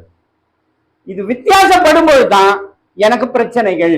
ఇది వ్యతిరేకం పడినప్పుడు మాత్రమే மாறும்போதுதான் பிரச்சனை. దీన్ని మార్చబడినప్పుడు మాత్రమే సమస్యలు వస్తాయి. அப்போ நான் எப்பொழுதுமே கவனமாக இருக்க வேண்டியது கர்த்தருடைய வார்த்தையில கவனமாக இருக்க வேண்டும். అప్పుడు మనం వెలుగుకొనవలసిన సందర్భం ఏమంటే దేవుని మాటల మీద. அந்த வார்த்தையில நான் கவனமாக இருந்தால் ఆ మాటలను జాగ్రత్తగా తీసుకో. ஆண்டவர் சொல்கிறார், நீ என் நாமத்தினாலே நீ எதை கேட்டாலும் அவனுக்கு தரும். అప్పుడు నా అభ్యర్థిగా నేను ఏమైనా ఇస్తానన్నాను. ஏன் எனக்கு கிடைக்க மாட்டேங்கிறது அப்படின்னா, என்னுடைய ஆத்மா சரீரம் ஆவி ஒன்னா இல்ல. ప్రాణ ఆత్మ శరీరం ఒకటిగా లేదు. அது ஒன்னா இருந்தால் అది ఒకటిగా ఉంటే எல்லாம் சரியா நடக்கும், అన్ని సరిపోతుంది. சிலர் நீங்க கவனிச்சிருப்பீங்க, அவங்க எல்லாவற்றிலும் வெற்றி பெறுவாங்க, అన్ని విషయాల్లో எல்லாவற்றிலும் வெற்றி பெற்றுக் கொண்டே இருப்பார்கள். ஏன்?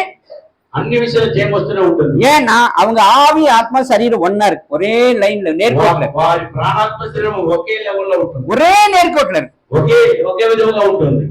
சரி வாசிங்க. చదవండి லூக்கா సువార్త 5వ అధ్యాయం 5వ అధ్యాయం 20వ వచనం. 20వ వచనం. లూకా సువార్త 5:20 వచనం. 20. ఆయన వారి విశ్వాసము చూచి ఆ. మనుషుడా ఆ. ఈ పాపములు క్షమింపబడి ఉన్నవని వారితో చెప్పగా, ఆ. శాస్త్రులను పరిసయ్యులు ఆ. దేవదూషణ చేయించిన ఇద్దరెవరు? ఆ.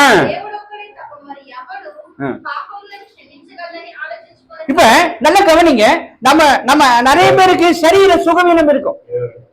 நம்ம அனைவருக்கும் நிறைய சரீர சுகவீனம் இருக்கும். அப்ப ஆண்டவர் என்ன சொல்றாருன்னா, அந்த சரீர சுகம் எப்படி நமக்கு கிடைக்கும் என்று சொல்லுகிறார். அந்த அந்த வசனத்தை நீங்க வீட்டுல போய் வாசி பாருங்க. 5வது அதிகாரம் 20, 22, 20, 21, 22 அப்படி வாசி பார்த்தீங்கன்னா உங்களுக்கு நல்லா தெரியும். ஆண்டவர் 2 காரியங்களை ஒரே இடத்துல சொல்வார். திமிர்வாதக்காரன் இல்லையா, ஒரு ஓட்டை பிரிச்சுட்டு கொண்டாந்து இறக்குறாங்க. அப்ப அவனை பார்த்து ஆண்டவர் சொல்றாரு, உன் பாவங்கள் உனக்கு மன்னிக்கப்பட்டதுன்னு சொல்றாரு. ఒక పక్షవాయులైన వ్యక్తిని యేసు ప్రభు ముందర ఉంచినప్పుడు నీ పాపమును క్షమింపబడి ఉన్నవని యేసయ్య చెప్పినప్పుడు పరిసయ్యులు అంటారు, పాపము క్షమించగల అధికారం నీకు లేదే అన్నట్టుగా.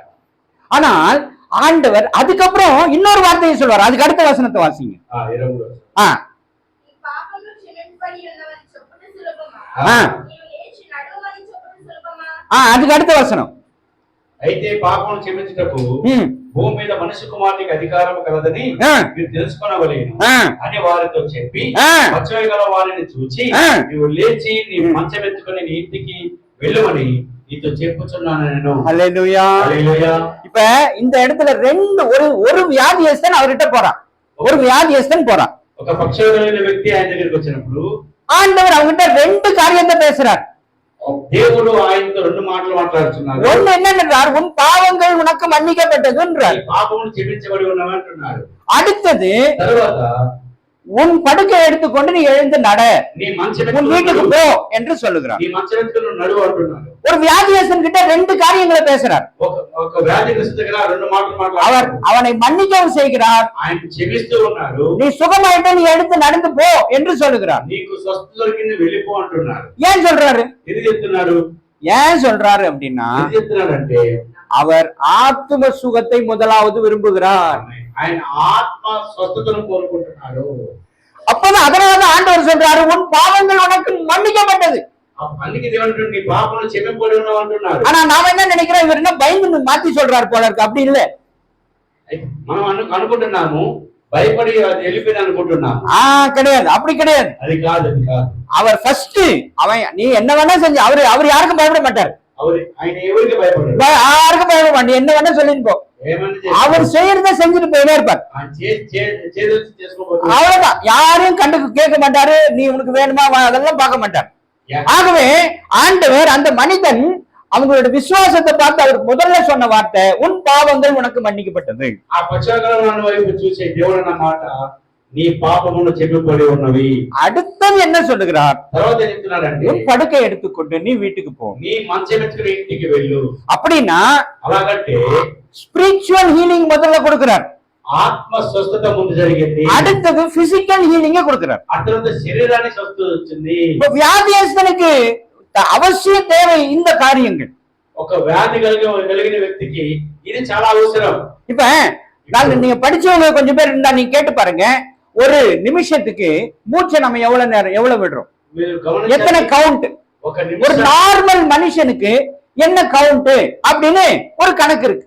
ఒక నిమిషానికి ఎన్నిసార్లు శ్వాస కరెక్టా, ఎన్నిసార్లు వదలగలము அப்படியே இருக்கு இல்லையா? அதே போல అదే విధంగా அது வந்து அது என்ன கவுண்ட்னா 12 இருந்து 25 கவுண்ட் 12 నుంచి 20 ஒரு நிமிஷத்துக்கு. ఒక నిమిషానికి இந்த அந்த அளவுல கணக்கீடுல அந்த சுவாசம் இருந்துச்சுன்னா அவன் நார்மல் மனுஷன். 12 నుంచి 25 సార్లు ఒక నిమిషానికి పీల్చి వదిలితే ఆ వ్యక్తి ఆరోగ్యంగా ఉన్నట్టు లెక్క. அதே போல நாம சாப்பிடுற உணவு మనం భోజనానికి ముందు இவ்வளவு கலோரிஸ் தேவைன்னு இருக்கு, ஒரு கணக்கு இருக்கு. ఇంతే లోనికోవాలని ఒక లెక్క ఉంది. ஆமா, அதாவது 6000 கலோரியில இருந்து அதாவது 1200 கலோரியில இருந்து 3000 கலோரிஸ் அப்படின்னு ஒரு கணக்கு இருக்கு. 1200 1200 నుండి 3000 3000 వరకు ஒரு கணக்கு இருக்கு. మాత్రమే లోనికి நாம எடுத்துக்கொள்ள முடியும், అంత మాత్రం తీసుకోవడానికి అవకాశం ఉంది. ஆமா, ஆனா அத மீறி செய்யற காரியங்கள் நம் பாதிப்பு. அதுதான் சுகர் அது இது நிறைய வருகிறது நம்ம பார்க்கிறோம். మనకు బీపీ షుగర్ ఎక్కువ వస్తాయని அப்போ அந்த கணக்கீடை நாம கவனிச்சு பார்க்க வேண்டியது மிக மிக அவசியம். ఆ లెక్కలు మనం జాగ్రత్తగా చూసుకోగలిగితే అది మనకు చాలా ప్రాముఖ్యమైనది. ஆகவே தான் நான் உங்களுக்கு சொல்றேன், ஆண்டவர் இந்த 3 காரியத்தை கவனிக்க வேண்டும் என்று நமக்கு சொல்லி இருக்கிறார். நான் இந்த 3 காரியத்தை கவனிக்க பிரயாசம் எடுக்க வேண்டும். దేవుడి 3 కార్యాలు చేయమని సెలవిస్తుంటే వాటి విషయంలో మన దేవునికి నమ్మకంగా లేకపోవడం బట్టి అవన్నీ మనం చేయకపోవడం బట్టి అనేక సమస్యలు కొని తెచ్చుకుంటున్నాము. హల్లెలూయా, హల్లెలూయా, హల్లెలూయా, హల్లెలూయా. கடைசியாக చివరిగా வாசியுங்கள், చదవండి யோவான் 20:26. యోహాను సువార్త 20:26. ஆமா. இந்த ஆத்மா என்பது எப்படி வெளிப்படும் என்பதை நம்ம பார்க்கலாம். ఈ ఆత్మ ఏ విధంగా వెళ్ళిపోతుందో మనం చూడొచ్చు ఇక్కడ. ஆமா. 20:26. ஆமா. అదే అదే అదే. 8 దినములైన తరువాత ఉమ్. ఆయన శిష్యులు మరలా లోపల ఉన్నప్పుడు ఉమ్. తోమా వారితో కూడా ఉండెను. ఉమ్. తలుపులు మూయబడి ఉండగా ఉమ్. యేసు వచ్చి మధ్యలో నిలిచి ఆ. మీకు సమాధానం కలుగునుగాక అనెను. நல்லா கவனிங்க, நல்லா கவனிங்க. இத வீட்டுல போய் நல்லா பாருங்க. நீங்க கவனிச்சு நல்ல வீட்டுல போய் வாசிச்சு பாருங்க, நல்லா புரியும். இப்ப ஆண்டவர் சீஷர்களோடு இருக்கிறார், ஊழியம் செஞ்சு கொண்டிருக்கிறார். మధ్యలో ఉన్నాడు. அவரு மரித்த பிறகு ఆయన మరణించిన తర్వాత சீஷர்களை சந்திக்க வருகிறார். ఆ శిష్యులను సంధించడానికి వస్తున్నాడు. ఆయన எப்படி வராரு? ఏ విధంగా వస్తున్నాడు? கதவெல்லாம் பூட்டி இருக்கு, తలుపంతా వేసింది, இவங்க உள்ள இருக்கிறாங்க, சீஷர்கள் எல்லாம் உள்ள இருக்கிறாங்க. లోపల ఉన్నారు. ஆண்டவர் உள்ள வந்துட்டார். దేవుడు లోపలికి వచ్చేసాడు. எப்படி வந்தாரு? ఏ విధంగా వచ్చినాడు? நான் சொல்றது புரியுதா? అర్థమైందా? తలుపులు వేయబడింది, శిష్యులు లోపల ఉన్నారు, కానీ மத்தவங்களை பயந்து இவங்க உள்ள இருக்கிறாங்க. ఏ విధంగా వచ్చినాడు దేవుడు? తలుపులు వేయబడింది, శిష్యులు లోపల ఉన్నారు, కానీ దేవుడు వచ్చాడు లోపలికి. ఏ విధంగా వచ్చాడు ఆయన? இப்ப நான் உங்களுக்கு முன்னாடி எல்லாம் உங்களுக்கு ஒரு லாஸ்ட் டைம் கூட சொன்ன ஞாபகம் எனக்கு இருக்குன்னு சொன்னா எனக்கு தெரியாது. இந்த விமான விபத்து ஒண்ணு நடந்துச்சுன்னா ஒரு விஷயத்தை தேடுவாங்க. విమాన విపత్తు ప్రమాదం జరిగినప్పుడు ఒక విషయాన్ని గమనిస్తారు. என்ன கவனிப்பாங்க? எதை பத்தி பேசுவாங்க? దేని గురించి మాట్లాడుకుంటారు. ஆனா நல்லா இருக்கும்போது பேசவே மாட்டாங்க.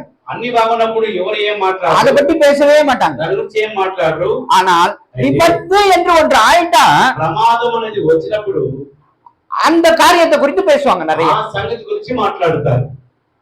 என்னது அது? ఏమది? சரி, நானே சொல்றேன். அதுக்கு பேர் தான் பிளாக் பாக்ஸ். దాని పేరే బ్లాక్ బాక్స్. கேள்விப்பட்டிருப்பீங்க, நீங்க பத்திரிகையில டிவி நியூஸ்ல எல்லாம் பார்த்திருப்பீங்க. பிளாக் பாக்ஸ், பிளாக் பாக்ஸ்னு சொல்லுவான்.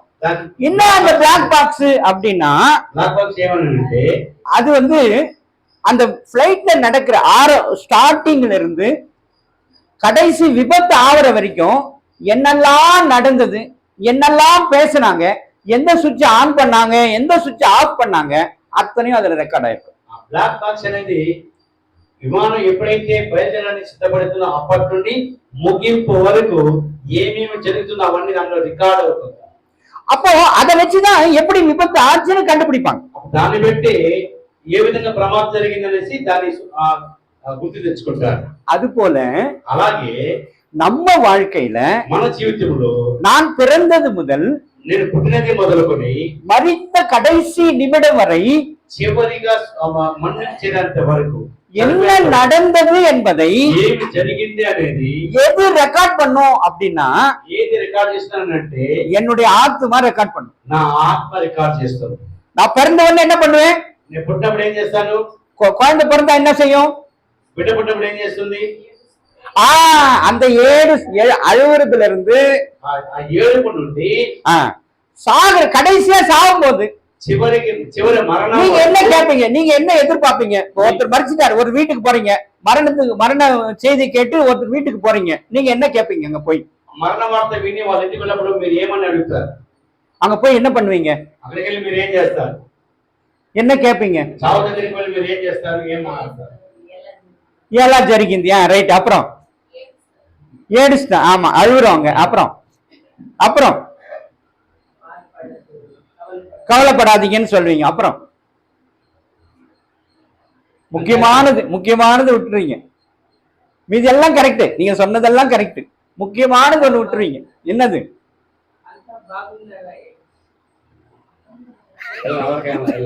இல்ல சரி, நான் கேக்குறேன்.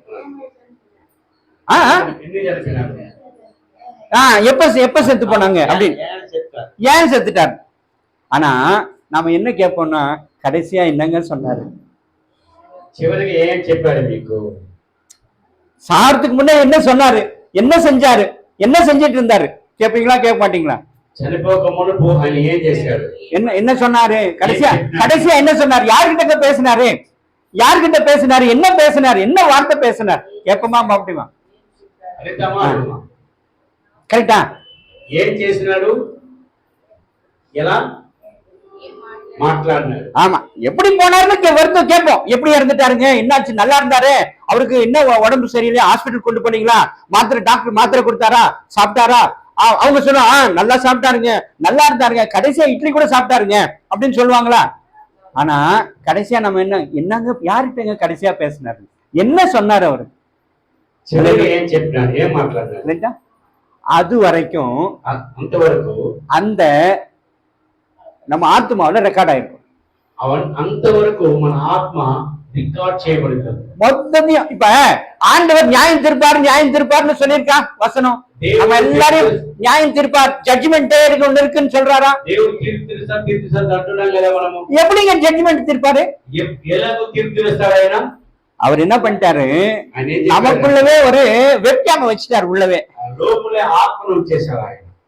அது நம்மள விழிப்பா பாத்துக்கிட்டே இருக்கு. நான் செய்யறது அத்தனையே ரெக்கார்ட் பண்ணிக்கும். నేను చేసేదన్నీ కూడా అవన్నీ రికార్డ్ చేయబడుతుంది. நான் யாரை திட்டினேன், నేను ఎవరు తిట్టాను, யாருக்கு தண்ணி கொடுக்க மாட்டேன்னு, ఎవరు నీళ్ళని చెప్పాను, கொழாடியில போய் யாருக்கிட்ட சண்டை போட்டேன், బయట వెళ్ళి ఎవరితో జగడమాడాను, எல்லாத்துல ரெக்கார்ட் ஆயிட்டு இருக்கும். అన్ని కూడా రికార్డ్ అయిపోతుంది. இப்ப எப்படி நீங்க செல்போனை ஓபன் பண்ணி வீடியோ பாக்குறீங்கல்ல, சுவிட்ச் போட்ட யூடியூப்ல போய் வீடியோ பாக்குறீங்கல்ல, அது மாதிரி ஆண்டவர் என்ன பண்ணுவாரு, ஒவ்வொருத்தருடைய வீடியோஸையும் எடுத்து ஓபன் பண்ணி மொத்தத்தையும் பாத்துருவாரு. ఒక్కొక్కరి మనం మొబైల్ ఓపెన్ చేసినట్టు మన ఆత్మను ఓపెన్ చేస్తే లోపల எல்லாரும் படிச்சிடும். நம்மளை பத்தி அப்படியே சொல்லும், ஒப்புவிச்சிடும், அப்படியே ஒப்புவிக்கும். మన గురించి అలాగే చెప్తుంది, అలాగే వివరణ దేవునికి ఇస్తుంది. இப்பேற்பட்ட மகத்துவமான அந்த ஆத்மாவை, ఇటువంటి మహిమతో నింపబడిన ఈ ఆత్మను நான் பாதுகாக்காமல் போனால், దీన్ని కాపాడకుండా పోతే அது எனக்கு விரோதமாக சாட்சி சொல்லும். అది మనకు విరోధంగా సాక్షి చెప్తుంది. ஆனால் அது எனக்கு நல்ல சாட்சி சொல்ல வேண்டுமானால், అది మనకు మంచి సాక్ష్యం చెప్పాలని అంటే நான் அதற்கு நல்ல தகவலை சொல்ல வேண்டும். దానికి తగినట్టుగా జీవించాలి. அதுக்கு ముఖ్యமான காரியம் என்ன அப்படின்னு கேட்டா, காரணம் என்னంటే இந்த வார்த்தை தான். ఈ మాట దేవుని మాటలు தான். இந்த வார்த்தையை கையில எடுத்துக்கங்க, ఈ మాటలు చేత పట్టుకోనండి, ஆண்டவரோடு கூட பேசுங்க, దేవునితో మీరు మాట్లాడండి, வார்த்தை వాసిక పழகுங்க, దేవుని మాటలు మీరు చదవండి, படிக்க தெரியலன்னா கேளுங்க, చదవ చేత కాకపోతే వినండి, கேட்டு சரி செய்து கொள்ள பாருங்க, విని సరి చేయబడండి. அப்படி செய்தால், అలాగ చేస్తే నేను என் ஆத்மாவை பாதுகாக்க முடியும். నా ఆత్మను కాపాడుకునే వ్యక్తిని. ஆனால் இது வேற எதுவும் நீங்க போய் மருந்தால அதை குணப்படுத்த முடியாது. దీనికి ఆత్మ మందు ద్వారా సత్యానికి వెళ్ళిపడదు, ஊசி போட்டு ஆகாது, அதுக்கு ఇంజెక్షన్ ద్వారా సరికాదు, வேற எதுவும் பண்ண முடியாது. ఇది ఏం చేసినా సరిపడదు, சரியே பண்ண. எப்படி அந்த பிளாக் பாக்ஸ், ఎప్పుడు ఆ బ్లాక్ బాక్స్, ఏ విధంగా ఆ బ్లాక్ బాక్స్ அது போய் கடல்லயே விழுந்தா, தண்ணியிலேயே விழுந்தாலும் ஒண்ணு ஆகாது. అది అగ్నిలో పడినా గాని సముద్రంలో పడినా గాని అది ఏమీ కాదు. நெருப்புல விழுந்தாலும் ஒண்ணு ஆகாது. అది అగ్నిలో పడ్డా కూడా ఆ బ్లాక్ బాక్స్ అనేది ஒண்ணுமே ஆகாது. ఏమీ కాదు. எத்தனை வருஷம் கழிச்சு அதை எடுத்து கண்டுபிடிச்சிட்டு அதை டீகோட் பண்ணா எல்லா தகவலும் சொல்லிடும். ఎన్ని సంవత్సరాలకైనా దాన్ని తీసి బయట తీస్తే అవన్నీ కూడా తెలియజేస్తుంది, மொத்தம் வெளிப்படுத்தும். அது போலதான் நம்முடைய ஆத்மா ஆண்டவர் நமக்குள் வைத்திருக்கிற ஒரு பிளாக் பாக்ஸ். మనలో ఉన్న ఆత్మ దేవుడు మనకు సిద్ధపరిచిన బ్లాక్ బాక్స్. அப்போ அந்த பிளாக் பாக்ஸ் நான் பாதுகாக்க வேண்டும். ఈ ఆత్మను మనం భద్రపరచుకోకపోతే, நல்ல தகவலை பதிவு செய்ய நான் முயற்சிக்க வேண்டும். జాగ్రత్త పడకపోతే நான் நிச்சயமாக ஆண்டவருடைய அந்த நாளிலே நான் வெட்கப்பட வேண்டியது இருக்கும் என்பதுல சந்தேகம் வேண்டாம். దేవుడు తీర్పు తీర్చు ఆ గడియలో సిగ్గుపడక తప్పదు என்பதை நீங்கள் மனதில் வைத்துக் கொள்ள வேண்டும். ఇది మీ మనసులో ఉంచుకోండి. ஆகவேதான் அந்த 1 தெசலோனிக்கேயர் 5வது அதிகாரம் 23வது வசனம் நமக்கு அப்படி சொல்லுகிறது. வாசிங்க. తెసలోనికీయుల మొదటి పత్రిక 5:23లో ఆ మాట ఆత్మ జీవము శరీరము కలిసి సంపూర్ణంగా చేయబడింది. దేవుడు సంపూర్ణంగా చేశాడు, కానీ మనమే దాన్ని இல்ல அதை வாசிங்க, அந்த வசனத்தை வாசிங்க. చదవండి ఆ మాట. సంపూర్ణంగా పరిశుద్ధపరచబడును గాక. మీ ఆత్మయు జీవమును శరీరము మన ప్రభువైన యేసుక్రీస్తు రాకడయందు నిందారహితముగాను సంపూర్ణముగాను ఉండునట్లు காப்பாற்ற வேண்டும். நீங்க மனசுல ஆழமா பதிய வச்சுக்கொள்ளணும். இது లోతుగా పెట్టుకోవాలి మాట. இத நான் கேட்டுட்டு இங்கேயே எல்லாத்தையும் இறக்கி வச்சுட்டு அப்படியே போயிடக்கூடாது. ఇక్కడే వినేసి ఇక్కడే వదిలేసి వెళ్ళిపోకూడదు. இது மனசுல ஆழமா பதிய வேண்டிய உண்மை, ఇది లోపల మెదులుతూనే ఉండవలసిన மிக மிக அவசியமாக இருக்க வேண்டிய உண்மை. విలువైన మాటలు దీన్ని ఎలాగూ ముఖ్యంగా మనసులో ఉంచుకోవాల్సిన అవసరం. வாசிங்க 1 கொரிந்தியர் 3:16-17. 1 కొరింథీ పత్రిక 3వ అధ్యాయం 16-17. 16-17. 3వ అధ్యాయం 1 కొరింథీ పత్రిక. మీరు దేవుని ఆలయమై ఉన్నారని దేవుని ఆత్మలో నివసించున్నారని మీరు ఎరుగరా? ఎవరైనను దేవుని ఆలయంలో పాడు చేసినట్లా దేవుడు వారిని పాడు చేయను. హల్లెలూయా. దేవుని ఆలయం పరిశుద్ధమైనది, మీరు ఆలయమే ఉన్నారు. ஹல்லேலூயா. அது எந்த ஆலயத்தை குறித்து பேசுறாரு? இந்த ஆத்மாவை குறித்து பேசுகிறார். ఆయన ఏ ఆలయం గురించి మాట్లాడినాడంటే, அப்ப அந்த ஆலயத்தை நான் என்ன பண்ணக்கூடாது? கெடுக்க கூடாது. ఈ ఆత్మను చెరపకూడదు. எந்த காரியத்திலையும் நான் கெடுத்துட கூடாது. இது கெட்டு போனால்தான் மொத்த சிஸ்டமும் மாறிடும். ఇది కానీ చెడిపోతే సమస్తము పాడైపోతుంది. எல்லாம் வரிசையா అన్ని కూడా அது தன்னுடைய சரீரத்தை பாழாக்கிடும். తన శరీరాన్ని కూడా పాడు చేస్తుంది. சரீரத்தை அது பாழாக்கிடும். శరీరాన్ని కూడా నాశనం చేస్తుంది. அப்போ அந்த ஆத்மாவை நான் கவனமாக கையாண்டால் என்னுடைய சரீரமும் பாதுகாப்பாக இருக்கும். ఆ ఆత్మను గమనించకపోతే శరీరం కూడా పాడైపోతుంది. அப்போ அதைதான் கலாத்தியர் 5:17-21 நமக்கு சொல்லுகிறது. గలతీ పత్రిక 5:17 కూడా ఆ మాట చెప్తుంది. ఆత్మకు శరీరముకు ఆ. విరోధం అనేసి. அடுத்தது శరీరమునకు విరోధమని గలతీ పత్రిక 5:17. வாசிங்க அந்த முழுச பாருங்க. அதுல எதெல்லாம் பாவம் என்று சொல்லுகிறார் பாருங்க. ఏదైతే పాపం చెప్తున్నారో శరీర ఆత్మకును ఆత్మ శరీరమునకు విరోధంగా అపేక్షించును. ఇవి ఒకదానికి ఒకటి వ్యతిరేకంగా ఉన్నవి కనుక మీరు ఏమి చేయనిచ్చేద్దరో వాటిని చేయక ఉందురు. ఏది చేదలుస్తారో వాటిని చేయకూడదు. அது என்னன்னு பட்டியல் இருக்கு, படிங்க. அடுத்து లోపల కింద భాగాలు ఉన్నాయి, అది చదవండి. శరీర కార్యములు స్పష్టంగా జారత్వము, అపవిత్రత, కాముకత్వము, విగ్రహారాధన, వ్యభిచారము, ద్వేషములు, కలహము, వ్యసనములు, క్రోధములు, కక్షలు, భేదములు, విమతములు, అసూయ, మత్తతులు, అల్లరితో కూడిన ఆటపాటలు. போதும். இப்ப ரோமர் 1:28 రోమా పత్రిక 1:2 28 32 வசனங்கள் வாசிங்க. அது ரொம்ப தெளிவா இருக்கும் பாருங்க. 28 నుంచి 31 వరకు చదవండి. మరియు తమ మనసులో దేవునికి చోటు నల్లకపోయేది కనుక చేయరాని కార్యములు చేయుటకు. பாத்தீங்களா என்ன தெளிவா சொல்றாரு பாருங்க. దేవుడు భ్రష్ట మనసులకు వారిని అప్పగించెను.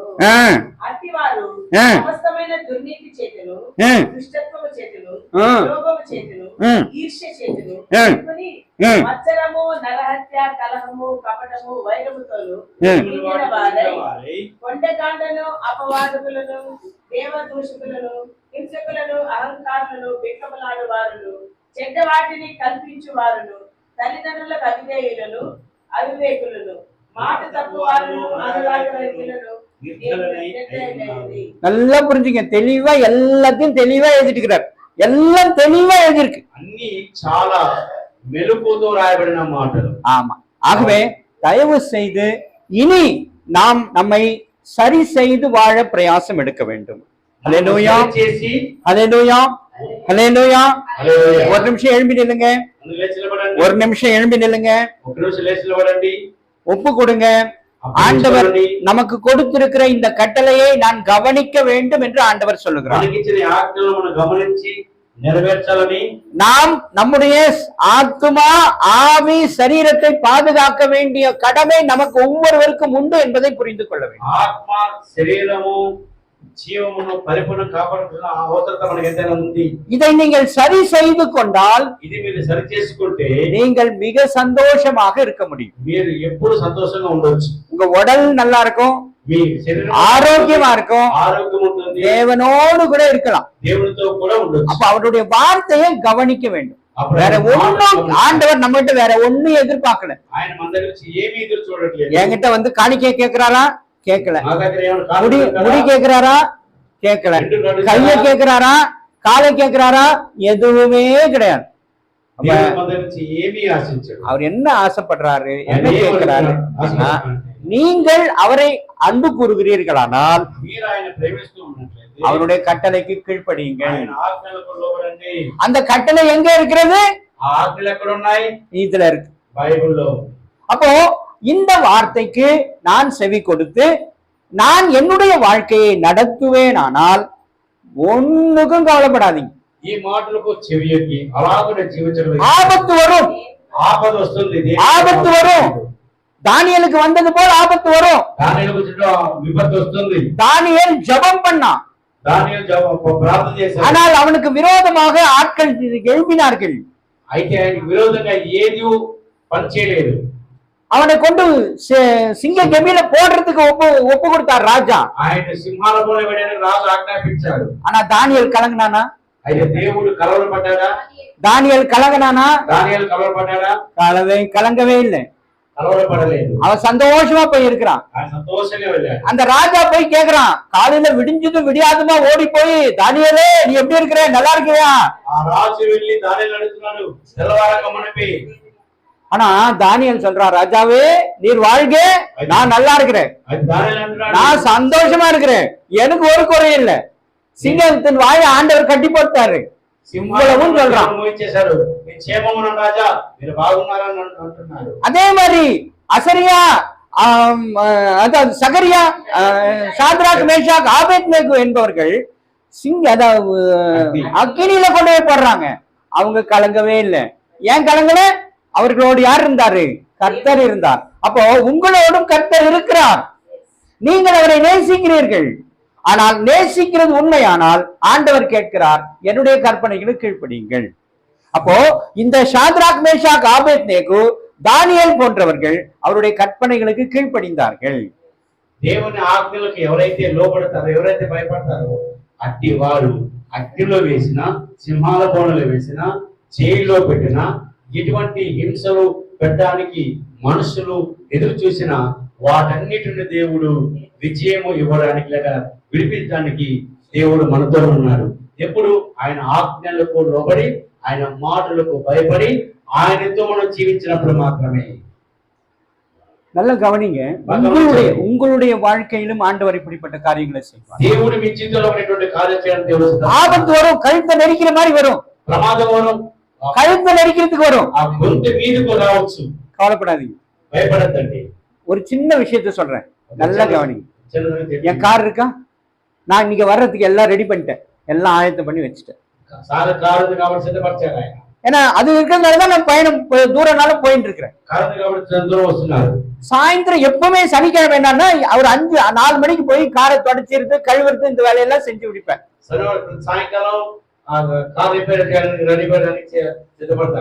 ஆனா என்ன ஆயிடுச்சுன்னா ஃப்ரைடேவே நான் சர்வீஸ்க்கு போயிட்டு இருந்தேன் வண்டியை. கார் சர்வீஸ்க்கு போச்சு. மொத்தம் கிளீன் பண்ணி வாட்டர் வாஷ் எல்லாம் பண்ணி வச்சிருந்ததுனால பெரிய வேலை கிடையாது, சும்மா தொடச்சா மட்டும் போதும். கொண்டாந்து நான் வண்டி விட்டுட்டேன், எல்லாம் சரியா இருக்குன்னு, எனக்கு ஒரு பிரச்சனை இல்ல, நல்லா இருக்குன்னு நான் நினைச்சுக்கிறேன். திடீர்னு மனசுல தொடச்சா விடுப்பா, நீ தண்ணி போட்டு கழுவ வேணாம், நல்லா புடிச்சு இதெல்லாம் கழுவியாச்சே, தொடச்சி விடு போதும்ன்ற மாதிரி எனக்குள்ள மனசுல போய் காரை ஓபன் பண்ற, ஓபன் ஆகுது. ஓபன் பண்றதுக்கு இல்ல இருக்குல்ல, ஓபன் ஆகல. ஐயோ என்னாச்சு, பேட்டரி போயிட்டு இருக்குது. ஓபன் டோரே ஓபன் ஆகல. இன்னொரு கீ எடுத்து ஓபன், அதுவும் ஓபன் ஆகல. எனக்கு பயம். ஐயோ நாளைக்கு சர்ச்சாச்சு, சித்தூருக்கு போகணுமே, ஐயோ என்ன அப்படின்னு ஒரே பயம், ஒரு மாதிரி ஆயிடுச்சு. கொஞ்ச நேரத்துல ஒரு பிரச்சனை இல்லை, நீ அமைதியாருன்னு மனசு சொல்லுச்சு. కొన్ని క్షణాల్లోనే దేవుడు అంటున్నాడు, మనసులో ఒక సమాధానం, నెమ్మది ఏం కాదు. பொறுமையா யோசித்தேன். மறுபடியும் அந்த மாருதி சர்வீஸ் காருக்கு போன் பண்ணேன். சர்வீஸ் சென்டருக்கு போன் చేశారు. இந்த மாதிரி ஆயிட்டு இருக்குது, என்ன நல்லா இருந்த கார் ஏன் இப்படி ஆயிடுச்சு, బాగున్న కారు ఎందుకు ఈ విధంగా అయిందని అడిగారు. அடுத்த 5வது நிமிஷம் அவங்க வந்துட்டானுங்க. మిగతా 5 నిమిషాలకు ఆయన వచ్చి చెప్పినారు. అక్కడ బ్యాటరీ ఎట్లా வந்துட்டான், బ్యాటరీ తీసుకొచ్చేసారు. இந்த பேட்டரியோட அந்த பேட்டரியை கனெக்ட் பண்ணானுங்க. ఆ బ్యాటరీ కనెక్ట్ மறுபடியும் சார்ஜ் ஆயிடுச்சு. మళ్ళీ ఛార్జ్ అయింది. மறுபடியும் கொஞ்ச நேரம் ஆன் பண்ணி வச்சோம், அப்படியே கொஞ்சம் அடிச்சு நல்லா வந்துட்டு சேர்ந்து. కొంతసేపు ఆన్ చేసి పెట్టిన తర్వాత బాగా అయింది, అలాగే వచ్చేసారు. பாத்தீங்களா? இது போன்ற காரியங்கள் நடக்கும், ఇలా ஆபத்தான சூழ்நிலை வரும். ఇలాంటి ஆனால் వస్తుంది. கவலைப்படாதீங்க, కలవడపడండి. ஒன்று மட்டும் கவனமா இருங்க. ఒకటి మాత్రమే நான் గమనించండి. ஆண்டவருடைய வார்த்தைக்கு கீழ்ப்படுகிறேன் நான் மட்டும் கவனிங்க. దేవుని మాటకు లోబడి మాత్రమే. நான் ஆண்டவருடைய வார்த்தைக்கு கீழ்ப்படுகிறேனா, ஆண்டவரோடு இருக்கிறேனா, ஆண்டவரை அறிக்கை பண்ணுகிறேனா, ஆண்டவர் மீது விசுவாசம் எனக்கு இருக்கிறதா, ஆண்டவரை நான் நம்புகிறேனா, దేవుని మీద నమ్మకం అనుకుందా, విశ్వాసం ఉందా, దేవుడి కార్యచేసిన నమ్మకం నీలో ఉంటే இதை மட்டும் வைத்துக் கொண்டு நீங்கள் வாழ முடியும், ஜெயிக்க முடியும், வெற்றியாளர்களாய் மாற முடியும். ఇది మాత్రమే మనసు ఉంచుకొని ప్రార్థన చేస్తూ జీవిస్తే నిజంగా విజయము. வேற ஒரு பிரச்சனையும் வராது. வேற ஒண்ணும் நீங்க செய்ய வேணாம், வேற ஒண்ணும் செய்ய வேணாம். ఏం చేయాల్సిన అవసరం அப்ப அந்த விசுவாசம் எனக்கு வர வேண்டுமானால் ஆலயத்திற்கு வர வேண்டும், అట్టి విశ్వాసం రావాలంటే మందిరానికి రావాలి, வார்த்தையை கேட்க வேண்டும், దేవుని మాటలు వినాలి, ஆண்டவரை துதிக்க வேண்டும், దేవుని స్తుతి, ஆண்டவரை மகிமைப்படுத்த வேண்டும், దేవుని మహిమ, ஆண்டவரோடு உறவாட வேண்டும். ఆయనతో నడవాలి. கடைசியா ஒரு வசனத்தை வாசிங்க, చివరిగా உபாகமம் చదవండి. 4:7. ఉపాగమం. உபாகமம் 4:7. ఉపాగమం అంటే నిర్గమకాండం. ఆ, ఆ? నిర్గమకాండం. ఆ. ఎక్సోడస్. ఆహా, కాదు దానికి ద్వితీయోపదేశకాండం. ద్వితీయోపదేశకాండం. yes. ద్వితీయోపదేశకాండం. Deuteronomy 4:7. 4:7. ఏలైనగా ఏలైనగా మనం ఆయనకు మొరపెట్టినప్పుడల్లా ఆ. మన దేవుడైన యెహోవా మనకు సమీపంగా ఉన్నట్టు ஹல்லேலூயா, ஹல்லேலூயா. హల్లెలూయా. இந்த இது போன்ற ஒரு தெய்வம் வேறு ஒருவரும் கிடையாது. நான் அவரை சமீபமாக வைத்திருக்கிறேன். ఏ గొప్ప జనములకు ఏ దేవుడు సమీపంగా ఉన్నాడు? அப்போ நான் கடவுளை சமீபமாக வைத்திருக்கிறேன் నేను దేవునికి దగ్గరగా ఉన్నాను என்பதை நான் உறுதிப்படுத்திக் கொள்ள வேண்டும். అలాగూ మనము తీర్మానించుకోవాలి. அது எப்போ உறுதிப்படுத்த முடியும்? అది ఏ విధంగా ఎప్పుడైతే వాటికి మనం எப்பெல்லாம் நான் ஜெபிக்கிறேனோ, ఎప్పుడైతే ప్రార్థన చేస్తామో நான் தேவனோடு நெருங்கி இருக்கிறேன் என்று பொருள். నేను దేవుని సమీపంలో ఉన్నానని అర్థం. எப்பெல்லாம் நான் வேதத்தை கையில் எடுக்கிறேனோ, ఎప్పుడైతే బైబిల్ చదవబడుతుందో அப்பெல்லாம் நான் தேவனோடு நெருங்கி இருக்கிறேன் என்று பொருள். అప్పుడు దేవునితో ఉన్నానని అర్థం. எப்பெல்லாம் நான் ஆலயத்திற்கு வருகிறேனோ, ఎప్పుడైతే మందిరానికి వస్తామో அப்பெல்லாம் நான் ஆண்டவரோடு நெருங்கி இருக்கிறேன் என்று అప్పుడు பொருள். దేవునితో నడుస్తున్నానని అర్థం. அப்போ இதை நான் கரெக்டா வைத்துக் கொண்டால் దీన్ని కరెక్ట్ గా చూసుకుంటే நான் ஒன்றுக்கும் கவலைப்பட வேண்டியது, దేనికి భయపడాల్సిన అవసరం లేదు. எதுக்கும் கவலைப்பட வேண்டியதில்லை. దేనికి కలవడం எல்லாத்தையும் கர்த்தர் பார்த்துக் கொள்வார். అన్ని దేవుడు చూసుకుంటారు. அவருடைய வார்த்தையால் ஆகும், ఆయన మాట వలన జరుగుతుంది, அவர் சொல்ல நடக்கும், ఆయన அவர் கட்டளையிட நிற்கும். ఆయన మాట నెరవేరుతుంది. ஆமா, ஹல்லேலூயா. హల్లెలూయా. தலைகளை தாழ்த்துங்க, கண்களை மூடுங்க, ஆண்டவரை நோக்கி பாருங்க. దేవుని ஆண்டவர் இன்றைக்கு நம்மோடு கூட பேசி இருக்கிறார், దేవుడు మనతో ఈరోజు మాట్లాడున్నాడు. நிறைய பேசி இருக்கிறார், చాలా మాట్లాడాడు. நிறைய உண்மைகளை பேசி இருக்கிறார், చాలా నిజాలు நான் చెప్పాడు. செய்ய வேண்டியதை சொல்லி இருக்கிறார். మనం చేయవలసింది చెప్పాడు ఆయన. நான் அதற்கு மட்டும் செவி கொடுத்தா மட்டும் போதும். నేను దాని మాత్రం చెవిస్తే చాలు. நல்லா புரிஞ்சுக்கொள்ளுங்க, చాలా అర్థం చేసుకోండి. என்னுடைய ஆவியும் ஆத்மாவும் கர்த்தருடைய வார்த்தைக்கு மட்டும் தான் செவி கொடுக்கும். నా ప్రాణాత్మ శరీరం దేవుని మాట మాత్రమే చెవియాలి. நல்லா புரிஞ்சுக்கொள்ளுங்க, உங்க வார்த்தைக்கு கீழ்ப்படியாது அது. నీ మాట కాదు దేవుని நீங்க మాట. தப்பா சொன்னா அது ஒத்துக்காது, నువ్వు అబద్ధం அது ஏற்றுக்கவே ஏற்றுக்காது. అది అది ఆలకించదు. நீங்க தப்பு சொன்னீங்கன்னா அது உங்களுக்கு எதிராக வார்த்தை பேசும். నువ్వు అబద్ధం చెప్తే అది నీకు వ్యతిరేకంగా పనిచేస్తుంది. ஆகவே அதற்கு நேராக உங்கள் வாழ்க்கையை பயணிக்க ஒப்பு கொடுங்கள், கர்த்தர் உங்களை ஆசீர்வதிப்பார். అలాగూ మీరు ఆజ్ఞలో அன்பு கூறுவே இன்னும் அதிகமாய், ஆராதிப்பே இன்னும் ஆர்வமாய், அன்பு கூறுவே இன்னும் அதிகமாய், ஆராதிப்பே இன்னும் ஆர்வமாய், உம்மை முழு உள்ளத்தோடு ஆராதிப்பே, முழு பலத்தோடு அன்பு கூறுவே, ஆராதனை ஆராதனை ஆராதனை ஆராதனை, அல்லேலூயா, ஆராதனை ஆராதனை ஆராதனை ஆராதனை. ஆராதனை. చివరిగా పాస్టర్ ప్రార్థిస్తే సెలవు తీసుకున్నా. కృపా సత్య సంపూర్ణ దయ కలిగిన తండ్రి, ప్రేమ నమ్మకం కలిగిన మా ప్రియ పరలోక తండ్రి,